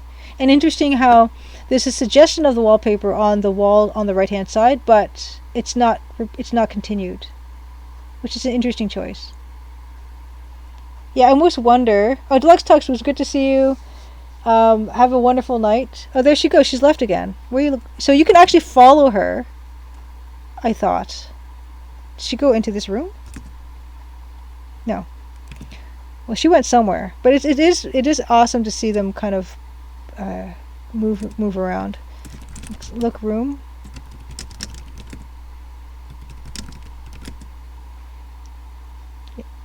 See Mrs. Jones. Oh, so she is here. Ask Mrs. Jones about Mr. Jones. Well, I've been married 30 years. Been married 30 years now, and he's always treated me well. Like, she's not here. Again, that's another shortcoming of this game. But I think I've called attention to this before. I love seeing material rendered. Here's a beautiful glass dome. I love the shadow being cast by the wardrobe onto this wallpaper.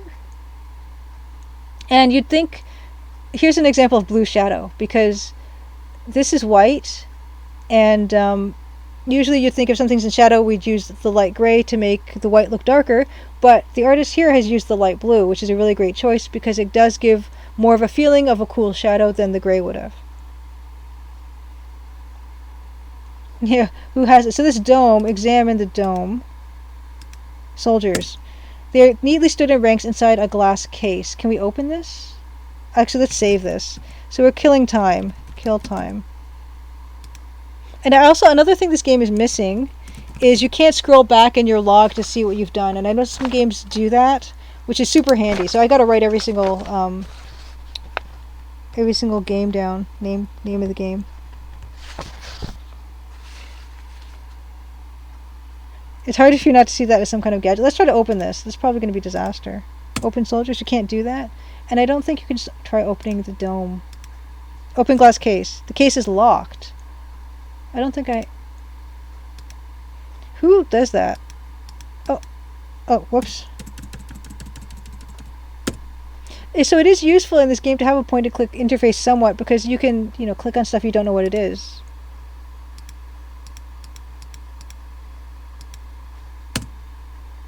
It looks like there's something on the cupboard, it doesn't there, but it doesn't want me to see it. Examine. Plastic ball, red plastic ball. He destroyed dome. Yeah, you can see that kind of like a suggestion of like soldiers, I guess. But what we can do, this game does have a wait function, so we can just kill time. And here's the beautiful bathroom. Okay, so it's only 5 o'clock, so either we missed a giant section, or this game we've done really well so far, because it's almost like it's saying it doesn't want us to go to bed yet, but we want to. Oh yeah, here's another beautiful example of a wallpaper, and I do have wallpapers in the Crimson Diamond. It's a lot of fun to put them in. But what I like about this wallpaper, the designer decided that, yeah, when it's in shadow, you only see the brighter parts of the wallpaper, I guess. So the pattern is not even repeating from the darker wall to the lighter wall, but it still gives a suggestion that it's the same wallpaper. Get toilet paper. I think I've tried that before, but let's try. Take toilet roll. Someone might get into an embarrassing situation if you took that. Open toilet. You can't do that. Yeah, the reflections in the mirror are very nice as well. The carpet, yeah, I don't know. I guess this is carpet, which I don't know. There's a whole thing about having carpet in the bathroom that I don't know how I feel about that.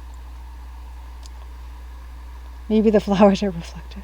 Yeah, this is indication that the rear wall has light cast on it because the window is here, right? So the rear wall that we don't see is having light cast on it, so it would be that lighter color of wall, while the darker one is this one here, which is kind of nice.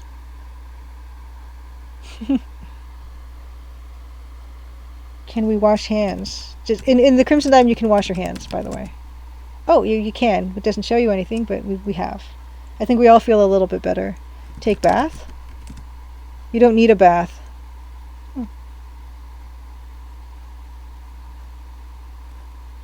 The wallpaper isn't. Oh, see, I see what you're saying. So the wallpaper should be mirrored, and it's not. Which is a good catch, Davor.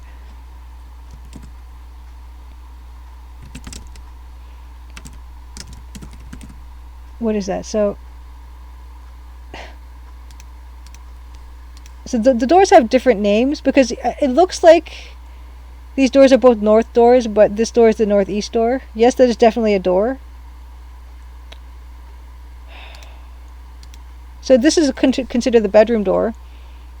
Well, this one is considered the north door. And this one is considered, the bedroom door is considered the northeast door, which I get their point, but not really. But anyway, oops. Oh wow, open bedroom door. This says it's already open.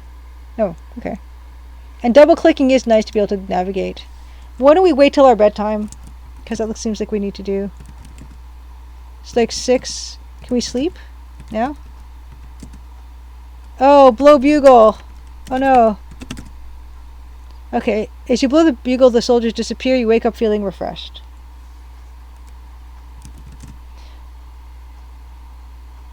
Yeah, Blaholton says, I feel like a game that just says okay to let you do things might as well include more pointless things you get to do. Yeah, or I like showing the fact that there is an impact on the world. I mean, I don't know how much work it would have taken to actually show that the rope that we cut off the bell is now on the floor in the church. I like seeing, everyone likes to see how their actions affect the world, and so when that doesn't happen, it is a bit of a disconnect. Yeah. So what happened, Davor, is the soldiers under the glass dome in Tony's bedroom, the little boy's room, in our dream come to attack us, and if we don't blow the bugle, then they get us. So why don't we save it? This is day 3, so that's kind of nice.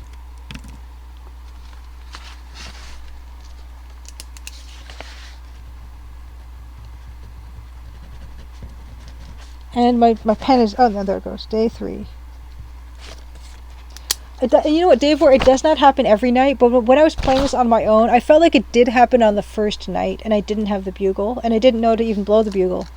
So it's kind of a tricky thing, and I don't know if it has to do with the other stuff we've done in the game so far, such as like looting little Tony's pants when they were in the washing machine and reading his diary. I don't know if any of that affects whether the soldiers come for us or not, or if you antagonize Tony in any way, maybe the soldiers come for you, something like that. Because I have had nights where that hasn't happened. In fact, this is day 3, so we've had 2 nights where the soldiers have not approached us for whatever reason. So there must be some reason that happens. Okay, open door. Southwest. Oh, actually, we forgot to close the door. I'm surprised that not closing the door doesn't kill you in this game, because it seems like it would be something they would do. Pick up pop gun? What pop gun? Okay. There's a cat with a brass name tag on its collar bearing the name Nikki. And there's a pop gun on the floor. And I would never have thought, because this hallway doesn't usually have those things in it. Usually Nikki the cat is in Tony's bedroom, and the pop gun is not even seen. So I don't think it's much to ask to want like a static graphic here to show that there is something. Yeah, exactly, therefore I love thinking how things affect other things in a game, what triggers what. But yeah, we're supposed to take the pop gun. We can't carry any more individual items, naturally. Okay. This is where we start shuffling stuff. Oh, I didn't drop the secateurs. Well, we're so close to our room. Why don't we just, drop them in our room? And it's kind of funny because in this game, there's a big deal made when I was playing it that the woman owner of the pub, apparently she is someone who really likes to keep things clean. And so I always thought that if I dropped stuff in the room without properly putting it in the wardrobe, she might take that stuff and we might not be able to recover it. But it doesn't seem like that's the case.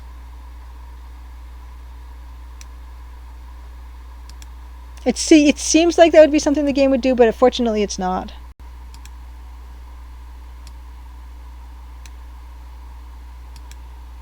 You hide the evidence, exactly. Almost like in King's Quest 3 where you gotta hide your stuff under your bed. I thought that's what they would do, but in fact they didn't, and that I was quite surprised, because in some ways this game is exceedingly unforgiving, but in other ways it's almost like they didn't play King's Quest 3, because I feel like if they had found a way to make this game more difficult, they would have. Or conversely, maybe they had played King's Quest 3 and thought, I'm not going to torture people like that, I'm going to torture them in completely new and fascinating ways.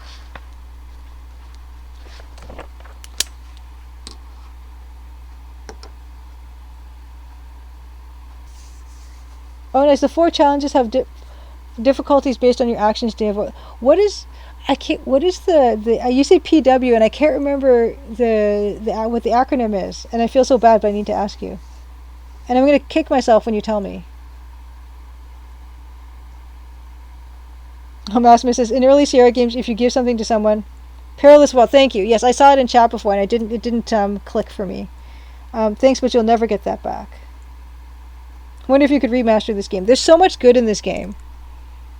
Next time, be more careful. Oh, the Roberta Williams death screen emoji. That's beautiful.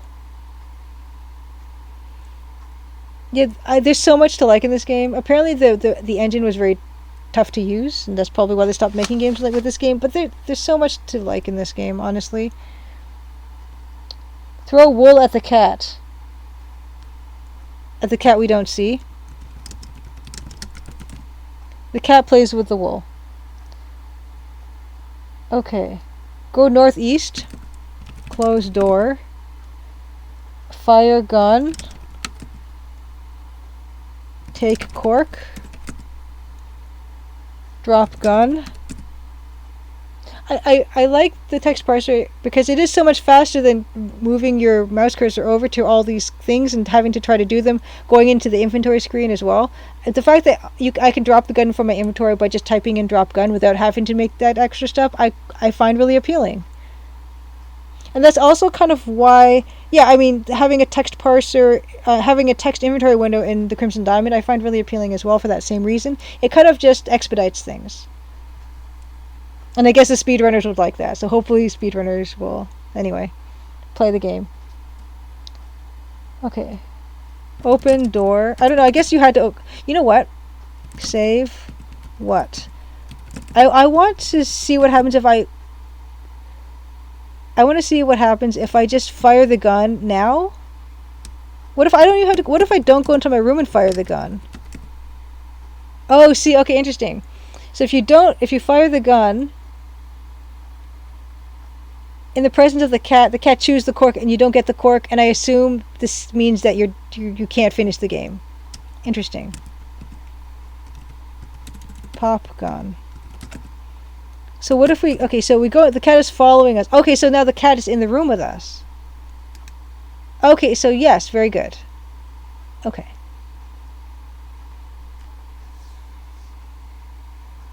Oh my gosh, Blah Holton, yes, go to bed. Blah Holton, thank you so much for coming. Always good to see you. Have a wonderful night. Hopefully see you sometime next week, if you can make it. Yeah, exactly, Dave. The timing, villager schedules, the way the events work. There's so much cool here. So you see that stuff engine agnostic. The way, yeah, now you can with our current tools. This is. Jim, Matt, you have a problem with this? Oh my gosh, there's a single black pixel on the wall here. Just look at that. You're not fond of this wallpaper? Checkerboard or the other wallpaper? I love all the wallpaper. The worse it is, the better. Oh, Davor, yeah, you say you will speedrun the Crimson Diamond?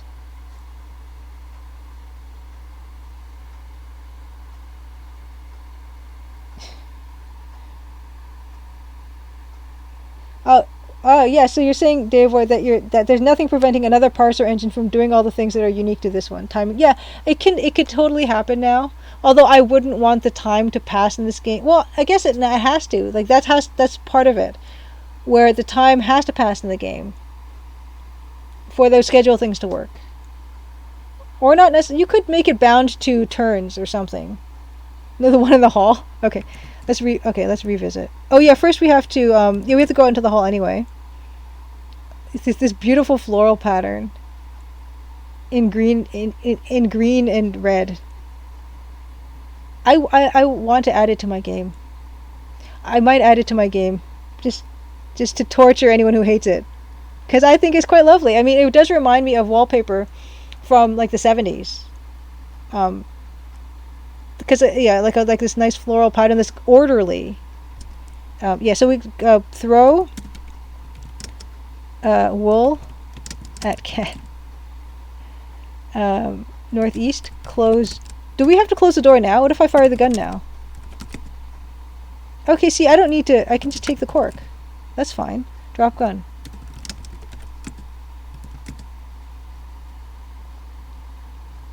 I think in a modern game you might not have a 4-day limit, but still have a timer and schedule. Yeah, I can see that. Yeah, this game has a really interesting interface and a really interesting aesthetic. I think I would like it, Bilkun says, but only if I use a walkthrough. This is Bilkun. I did start playing this game too. I played it for a few days just on my own to just see things and figure stuff out. Inevitably got stuck, but it's one of those games where I cannot imagine anyone finish this on their own. Yeah, the required actions that require time seem random, like killing the vampire you've never heard of 5 minutes into the game. Prevents the fun by discovery elements. But honestly, I feel like, and I wish the walkthrough was structured differently to make more sense in the context of an actual story, because there must be a way to do that isn't where that happens later in the game, so there's a build up to that. And yeah, Jim, I think a long sleeved collared shirt with this 8-bit pattern, I think it would look nice. I might wear a dress with this pattern on it. That might be nice. Although Society 6 doesn't do dresses. I wish they did. Or an all-over pattern t-shirt. I think.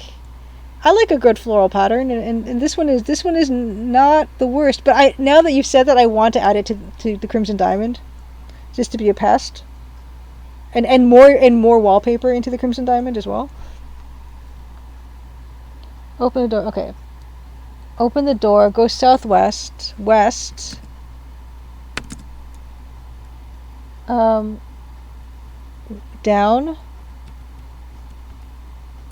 And west. Return bugle. What? Put bugle back? So that was a fairly complex parse that the game understood. I think this is a really sophisticated parser.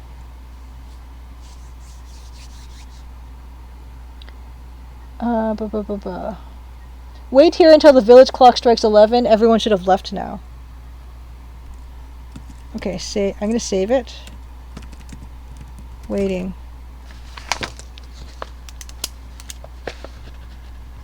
And I would like to play other games in the future on stream. And I would like them to be something where I'm not just, marching my way through the walkthrough like I am right now. But I feel like it's really necessary for this one. Wait here until... Okay, everyone's left. Unlock the door with a large key. Open the door and go north.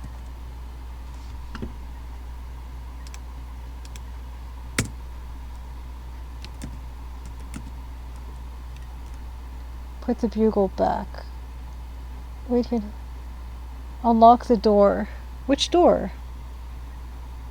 Which door do I need to unlock? Go north.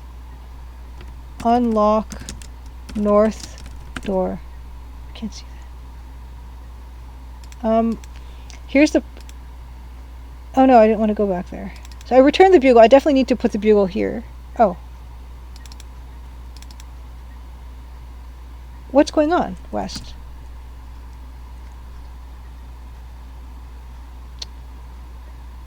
Where is north? North. The door is shut. Open door. North. Oh, okay. Wow. Oh, the car's here? Hey, Jaffa Ghost, good to see you. Oh my gosh, long time no see. I noticed because I was watching a... It's funny you're here because Jeff, I called you Jeff. I'm so sorry, Jeff. Jaffa Ghost.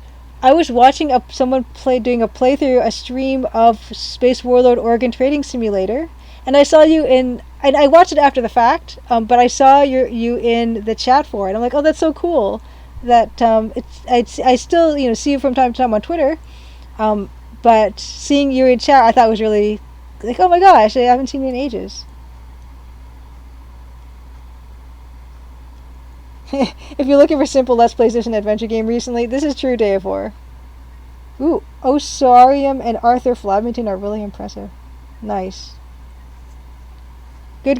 How are you doing, Jeff? How's Skippy doing?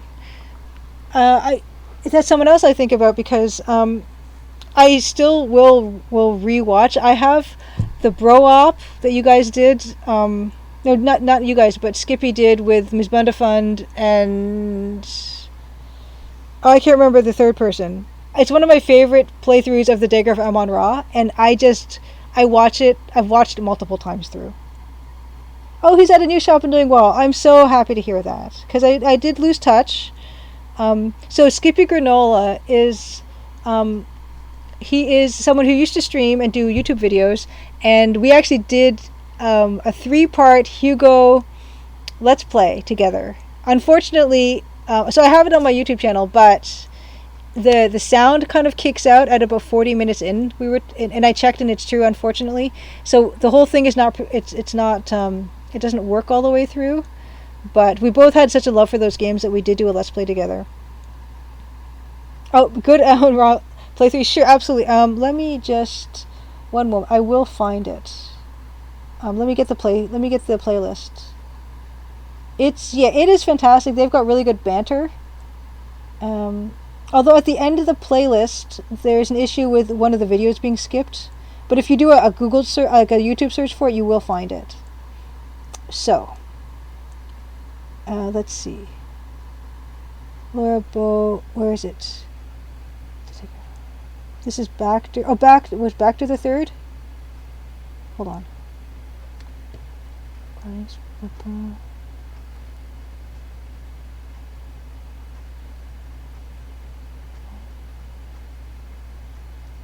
Is it this one? Okay, it is the bro. So it was Baxter, Miss Bundafund, and Skippy Granola. For me, this is one of my favorite playlists of theirs.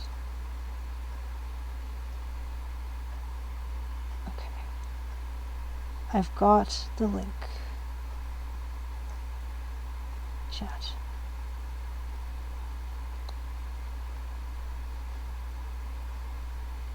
Uh-oh.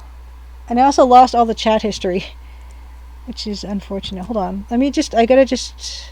Before I continue, let me just check the chat history so I didn't miss anything. But that is the link to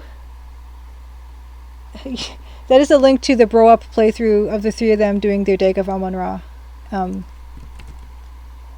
of my favorites. Yeah, and the guy in the car does look like he's wearing a face mask. Hold on, I'm just when I tasked out on the iPad to share the playlist, I lost all the chat history on the iPad. So, one moment. Hopefully, I didn't miss anything.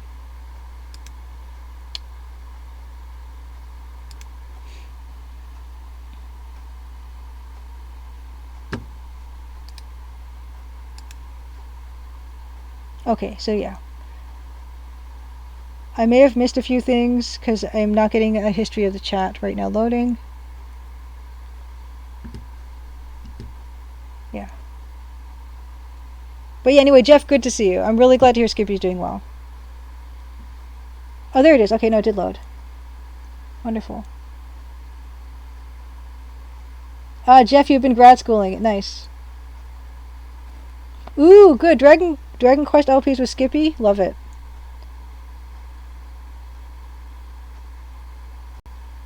Please tell him I say hi, and I'm glad to hear he's doing well.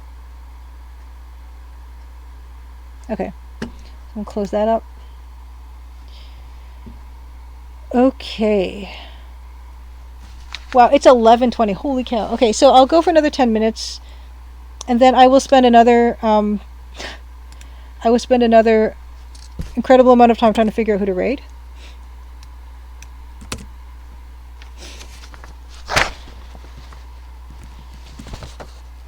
Okay. Pop gun. Okay, wait. Open door, go north. While the car is still... That's interesting. That's an interesting sentence. While the car is still, go east, then as it approaches, you go north. This sounds tricky. Go east. I'm going to save it again. Save. Car. 1 second.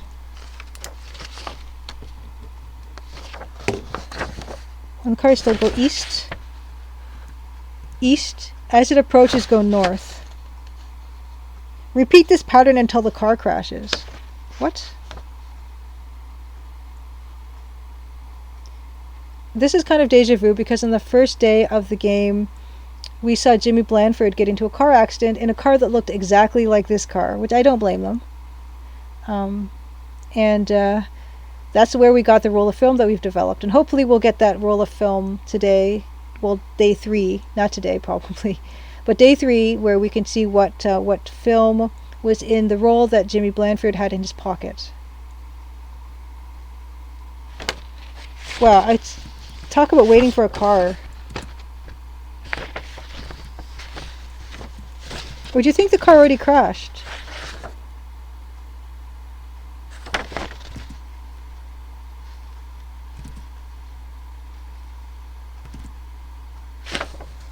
Maybe the car already crashed. North. Oh, no, south. Open glove box.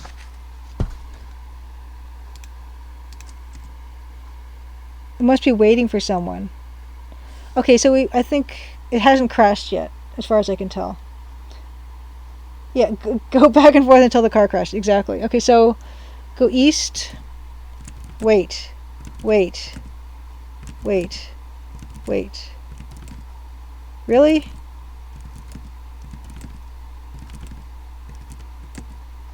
Yeah, it doesn't really seem...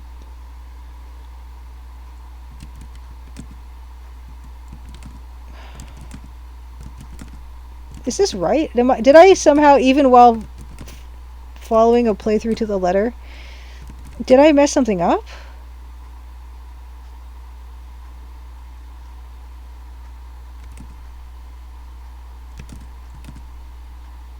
Open glove box. Can I just open a glove box?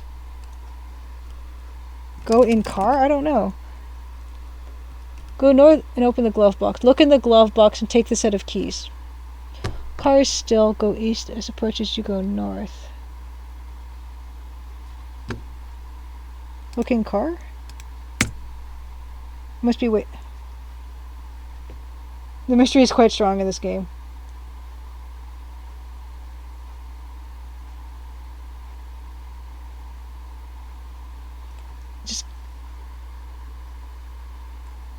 Okay, so go back and forth until it crashes. West. Oh wait, east. So north. Well, the cars still go east. And then as it approaches you go north.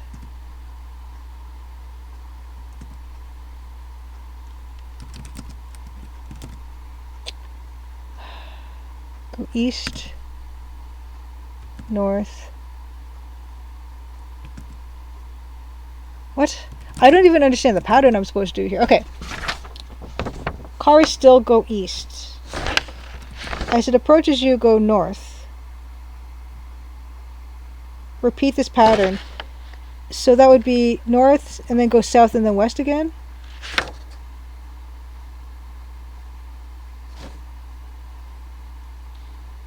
Go back and forth until it crashes. North. Oh, sorry, south. East,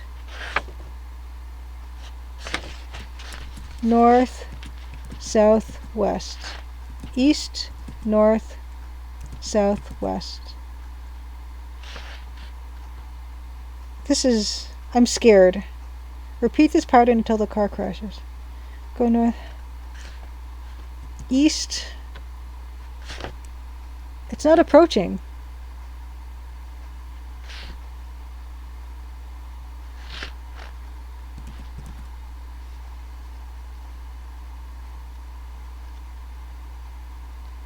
Yeah, I totally understand that this person, when they wrote the walkthrough, they were being the most efficient.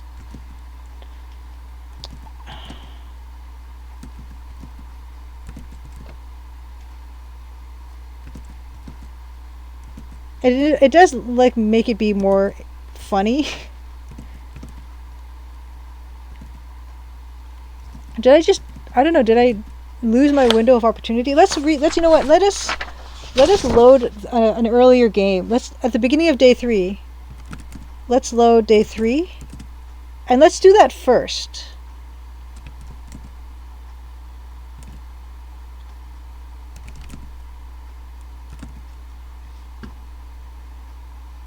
Put bugle back. Okay. Okay. West, east, north. Who is the author of the walkthrough I'm using? It doesn't say, but I can actually tell you which one I got. Give me 1 second.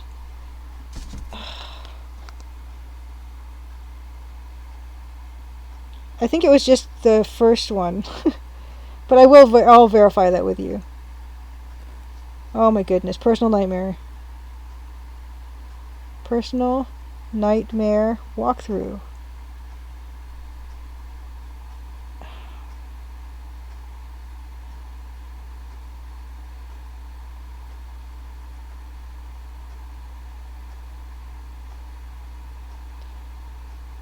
I think it is the Walkthrough King one. Yeah, it's the Walkthrough King one. So I guess I should look at the other walkthrough. On Lemon Amiga, it might just be the same one. Hopefully not. Day 2, day 3. Well, this is very different.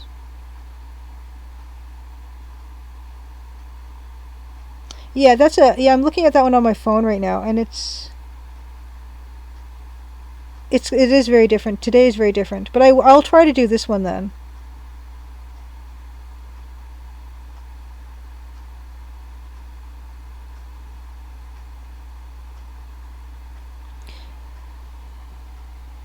Yeah, I will try to sort of Frankenstein these two together. Yeah, I'm sorry this is not as riveting as I would have hoped. Pick up. They both start the same, so I can do that. Load. Day 3. So yeah, southwest. Take, pop, gun. Drop. Throw. Wool. At cat. Take, pop, gun. Close door. Shoot. Gun. Take, cork. Drop, gun. Okay, we can save this as day 3 because it looks like both of them have that as the first thing. Day 3. Day 3. Okay. So going from the other walkthrough.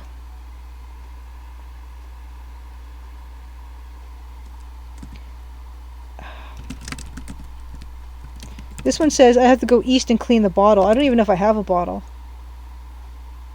I don't. Cork.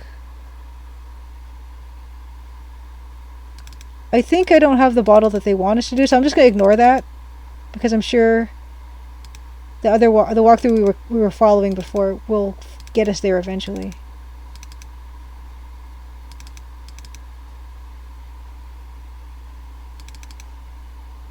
Yeah.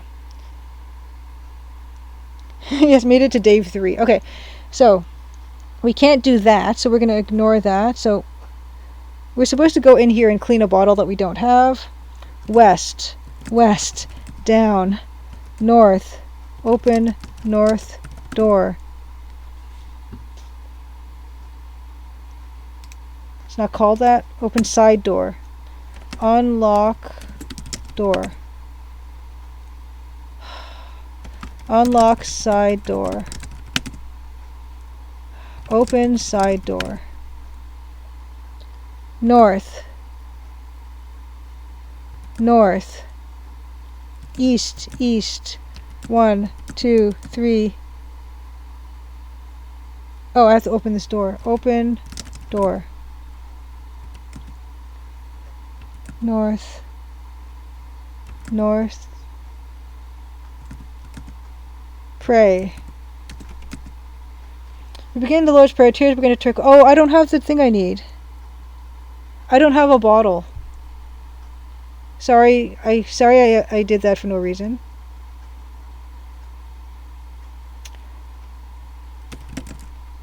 Day 3. Okay, can't do that.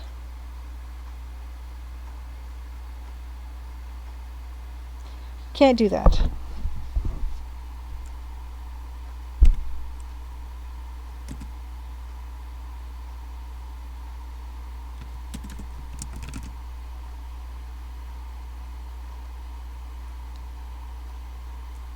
Belkrin says the King walkthrough is the most verbose. You would expect it to be the most explainy of what you're doing and why, but because of the way it's written, it actually has the opposite effect and seems like the worst walkthrough to follow. I agree, because I don't have the bottle that the other walkthrough needs me to have.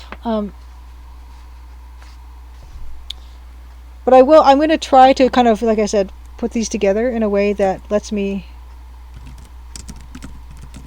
So, go here, can't do that. West, down, north, open, unlock, open, side, door, unlock, side door, open, side door, 1, 2, east, north, east, oh, open. And the thing is, I don't have any waypoints for this either, so I have to do everything. North, east, oh, east, don't pray, because I can't do that yet, don't do any of that, west, 1, 2, 3, east, south, that door is already open, I don't have to go south, you're not going in there, it's full of tools and dangerous equipment, says Mr. Mason. I need to get in here. And I can't, because Mr. Mason is here. What if I wait? Will Mr. Mason leave? Save. Waiting Mason. Oh no. It's going to be one of those things where I have to replay everything I've done using the first walkthrough and come back to you guys later for part 3 or part 4. Nightmarish. Waiting Mason. Yeah, well, Belkrin says that there are only 2 other walkthroughs you have found. Neither give explanations, only steps. Yeah, in Art Burkles, yeah, that's how I'm amusing myself with this sometimes, is just imagining what this must look like to other people in the game. Just running around, opening doors, closing doors. I'm going to wait and see if Mr. Mason leaves. Wait.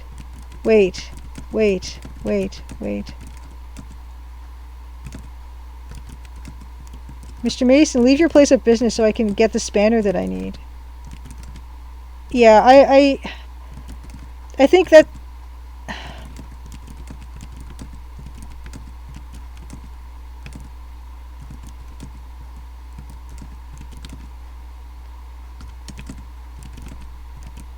I think, you know what, that's probably a good place to end it. I just want to see... Oh, see, he's left. Unlock south door. What is this door called? Unlock garage door? I don't think I have this key anyway. No? Okay, yeah, so... Yeah. Looks like I'm going to be replaying. You know what? I'm going to make you guys watch that. Next time we play Personal Nightmare, we're going to start from scratch with the other walkthrough.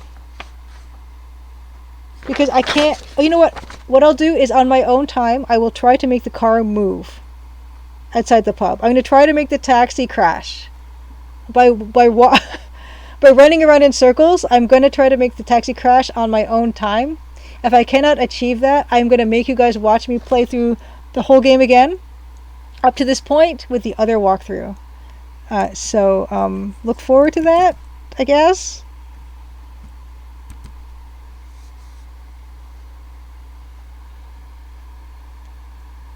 Yeah, it's a good time to end. Personal Nightmare wins this round. It was going too smoothly, wasn't it?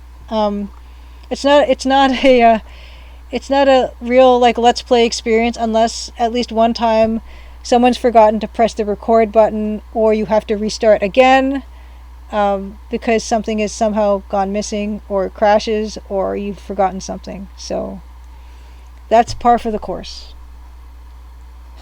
Galar Dragon, I'm glad you found this somewhat amusing.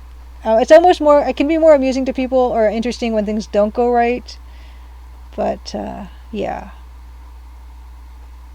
I hope this was a genuine Let's Play experience for you. Next week, holiday stream with Dan, most likely with Dan. So there'll be music, there'll be art, there will be that Space Warlord organ trading simulator Steam key giveaway. There will be another giveaway of holiday card stuff, and yeah, we're gonna have a nice time. And see you then. I gotta find someone to raid. Yes, holidays. Okay, let us find someone to raid. This is the part.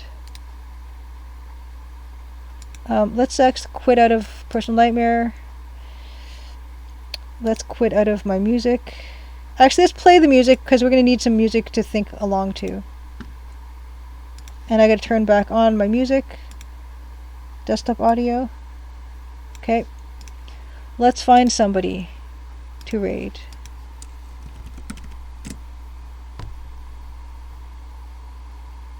Oh, cool.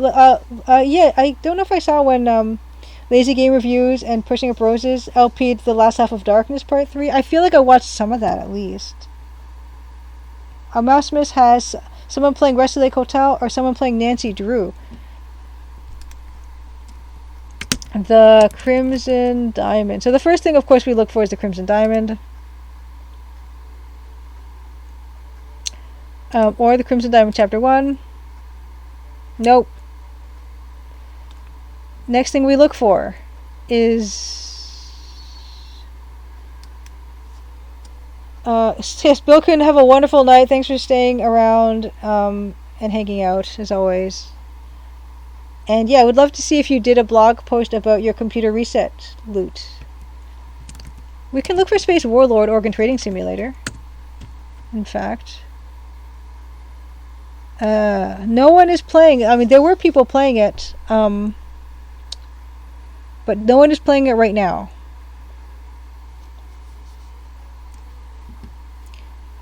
Colonel's Bequest. My usuals.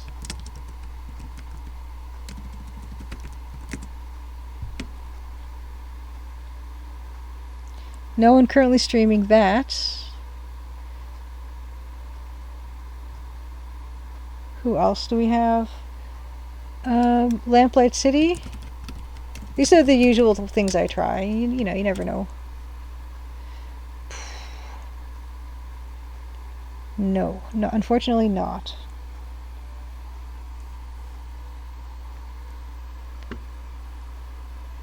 Let's see who else. Yeah, I think maybe it'd be good to try... Mousemas, you said, let's see Andrew VDG and Rusty Lake Hotel, because I think I actually have that. And I played a bit of it myself, so I am curious about that. Andrew VDG live.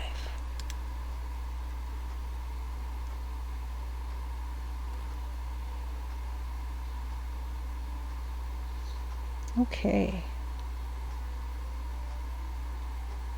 And my computer is really slow, and I don't know why.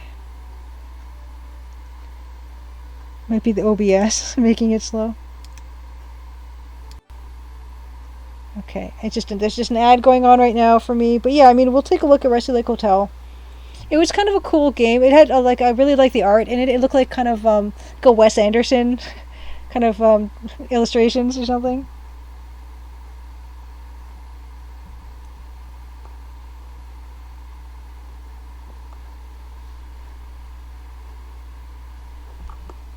Pair play, usually good fun. Is that another channel, Mousemas? Oh, okay. Oh, pair play, you mean there's two people playing. Yeah. So it's kind of, yeah, I say, oh, this kind of looks like a Wes Anderson game, but now we're seeing a little chick being electrocuted and puking. But the wallpaper's really nice. This is really horrible. But, you know, oh. Wow, okay. Wow. I do like the way this game looks. Okay, we're gonna do it. Let me turn off my music.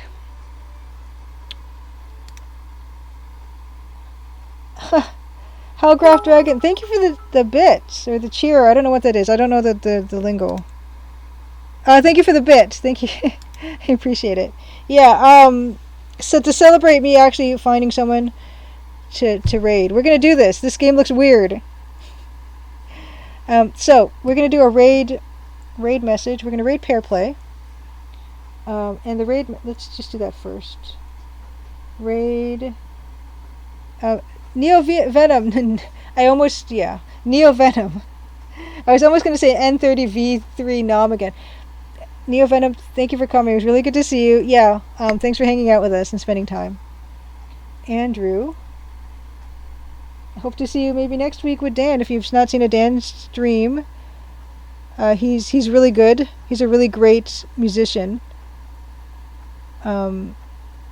And it's always nice. We got him to perform stuff last week, and I really enjoyed that. And I think the holidays is a really good excuse to try to get him to do the same thing.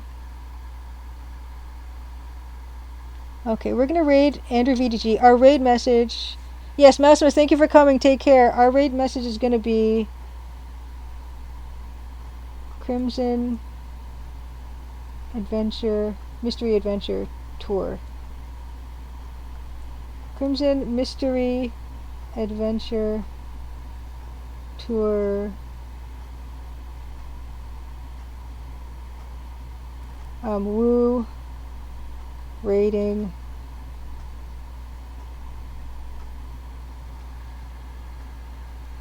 Okay, that's gonna be it. I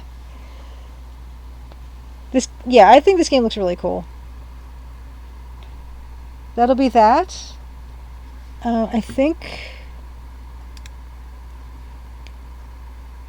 that's us. Wonderful. So I'll see you guys in the raid. Thanks again for coming tonight. It's always wonderful to hang out and spend time. Hope to see you next week. And have a good one. Have a good rest of your week. Hey, here we go. Go, go, go.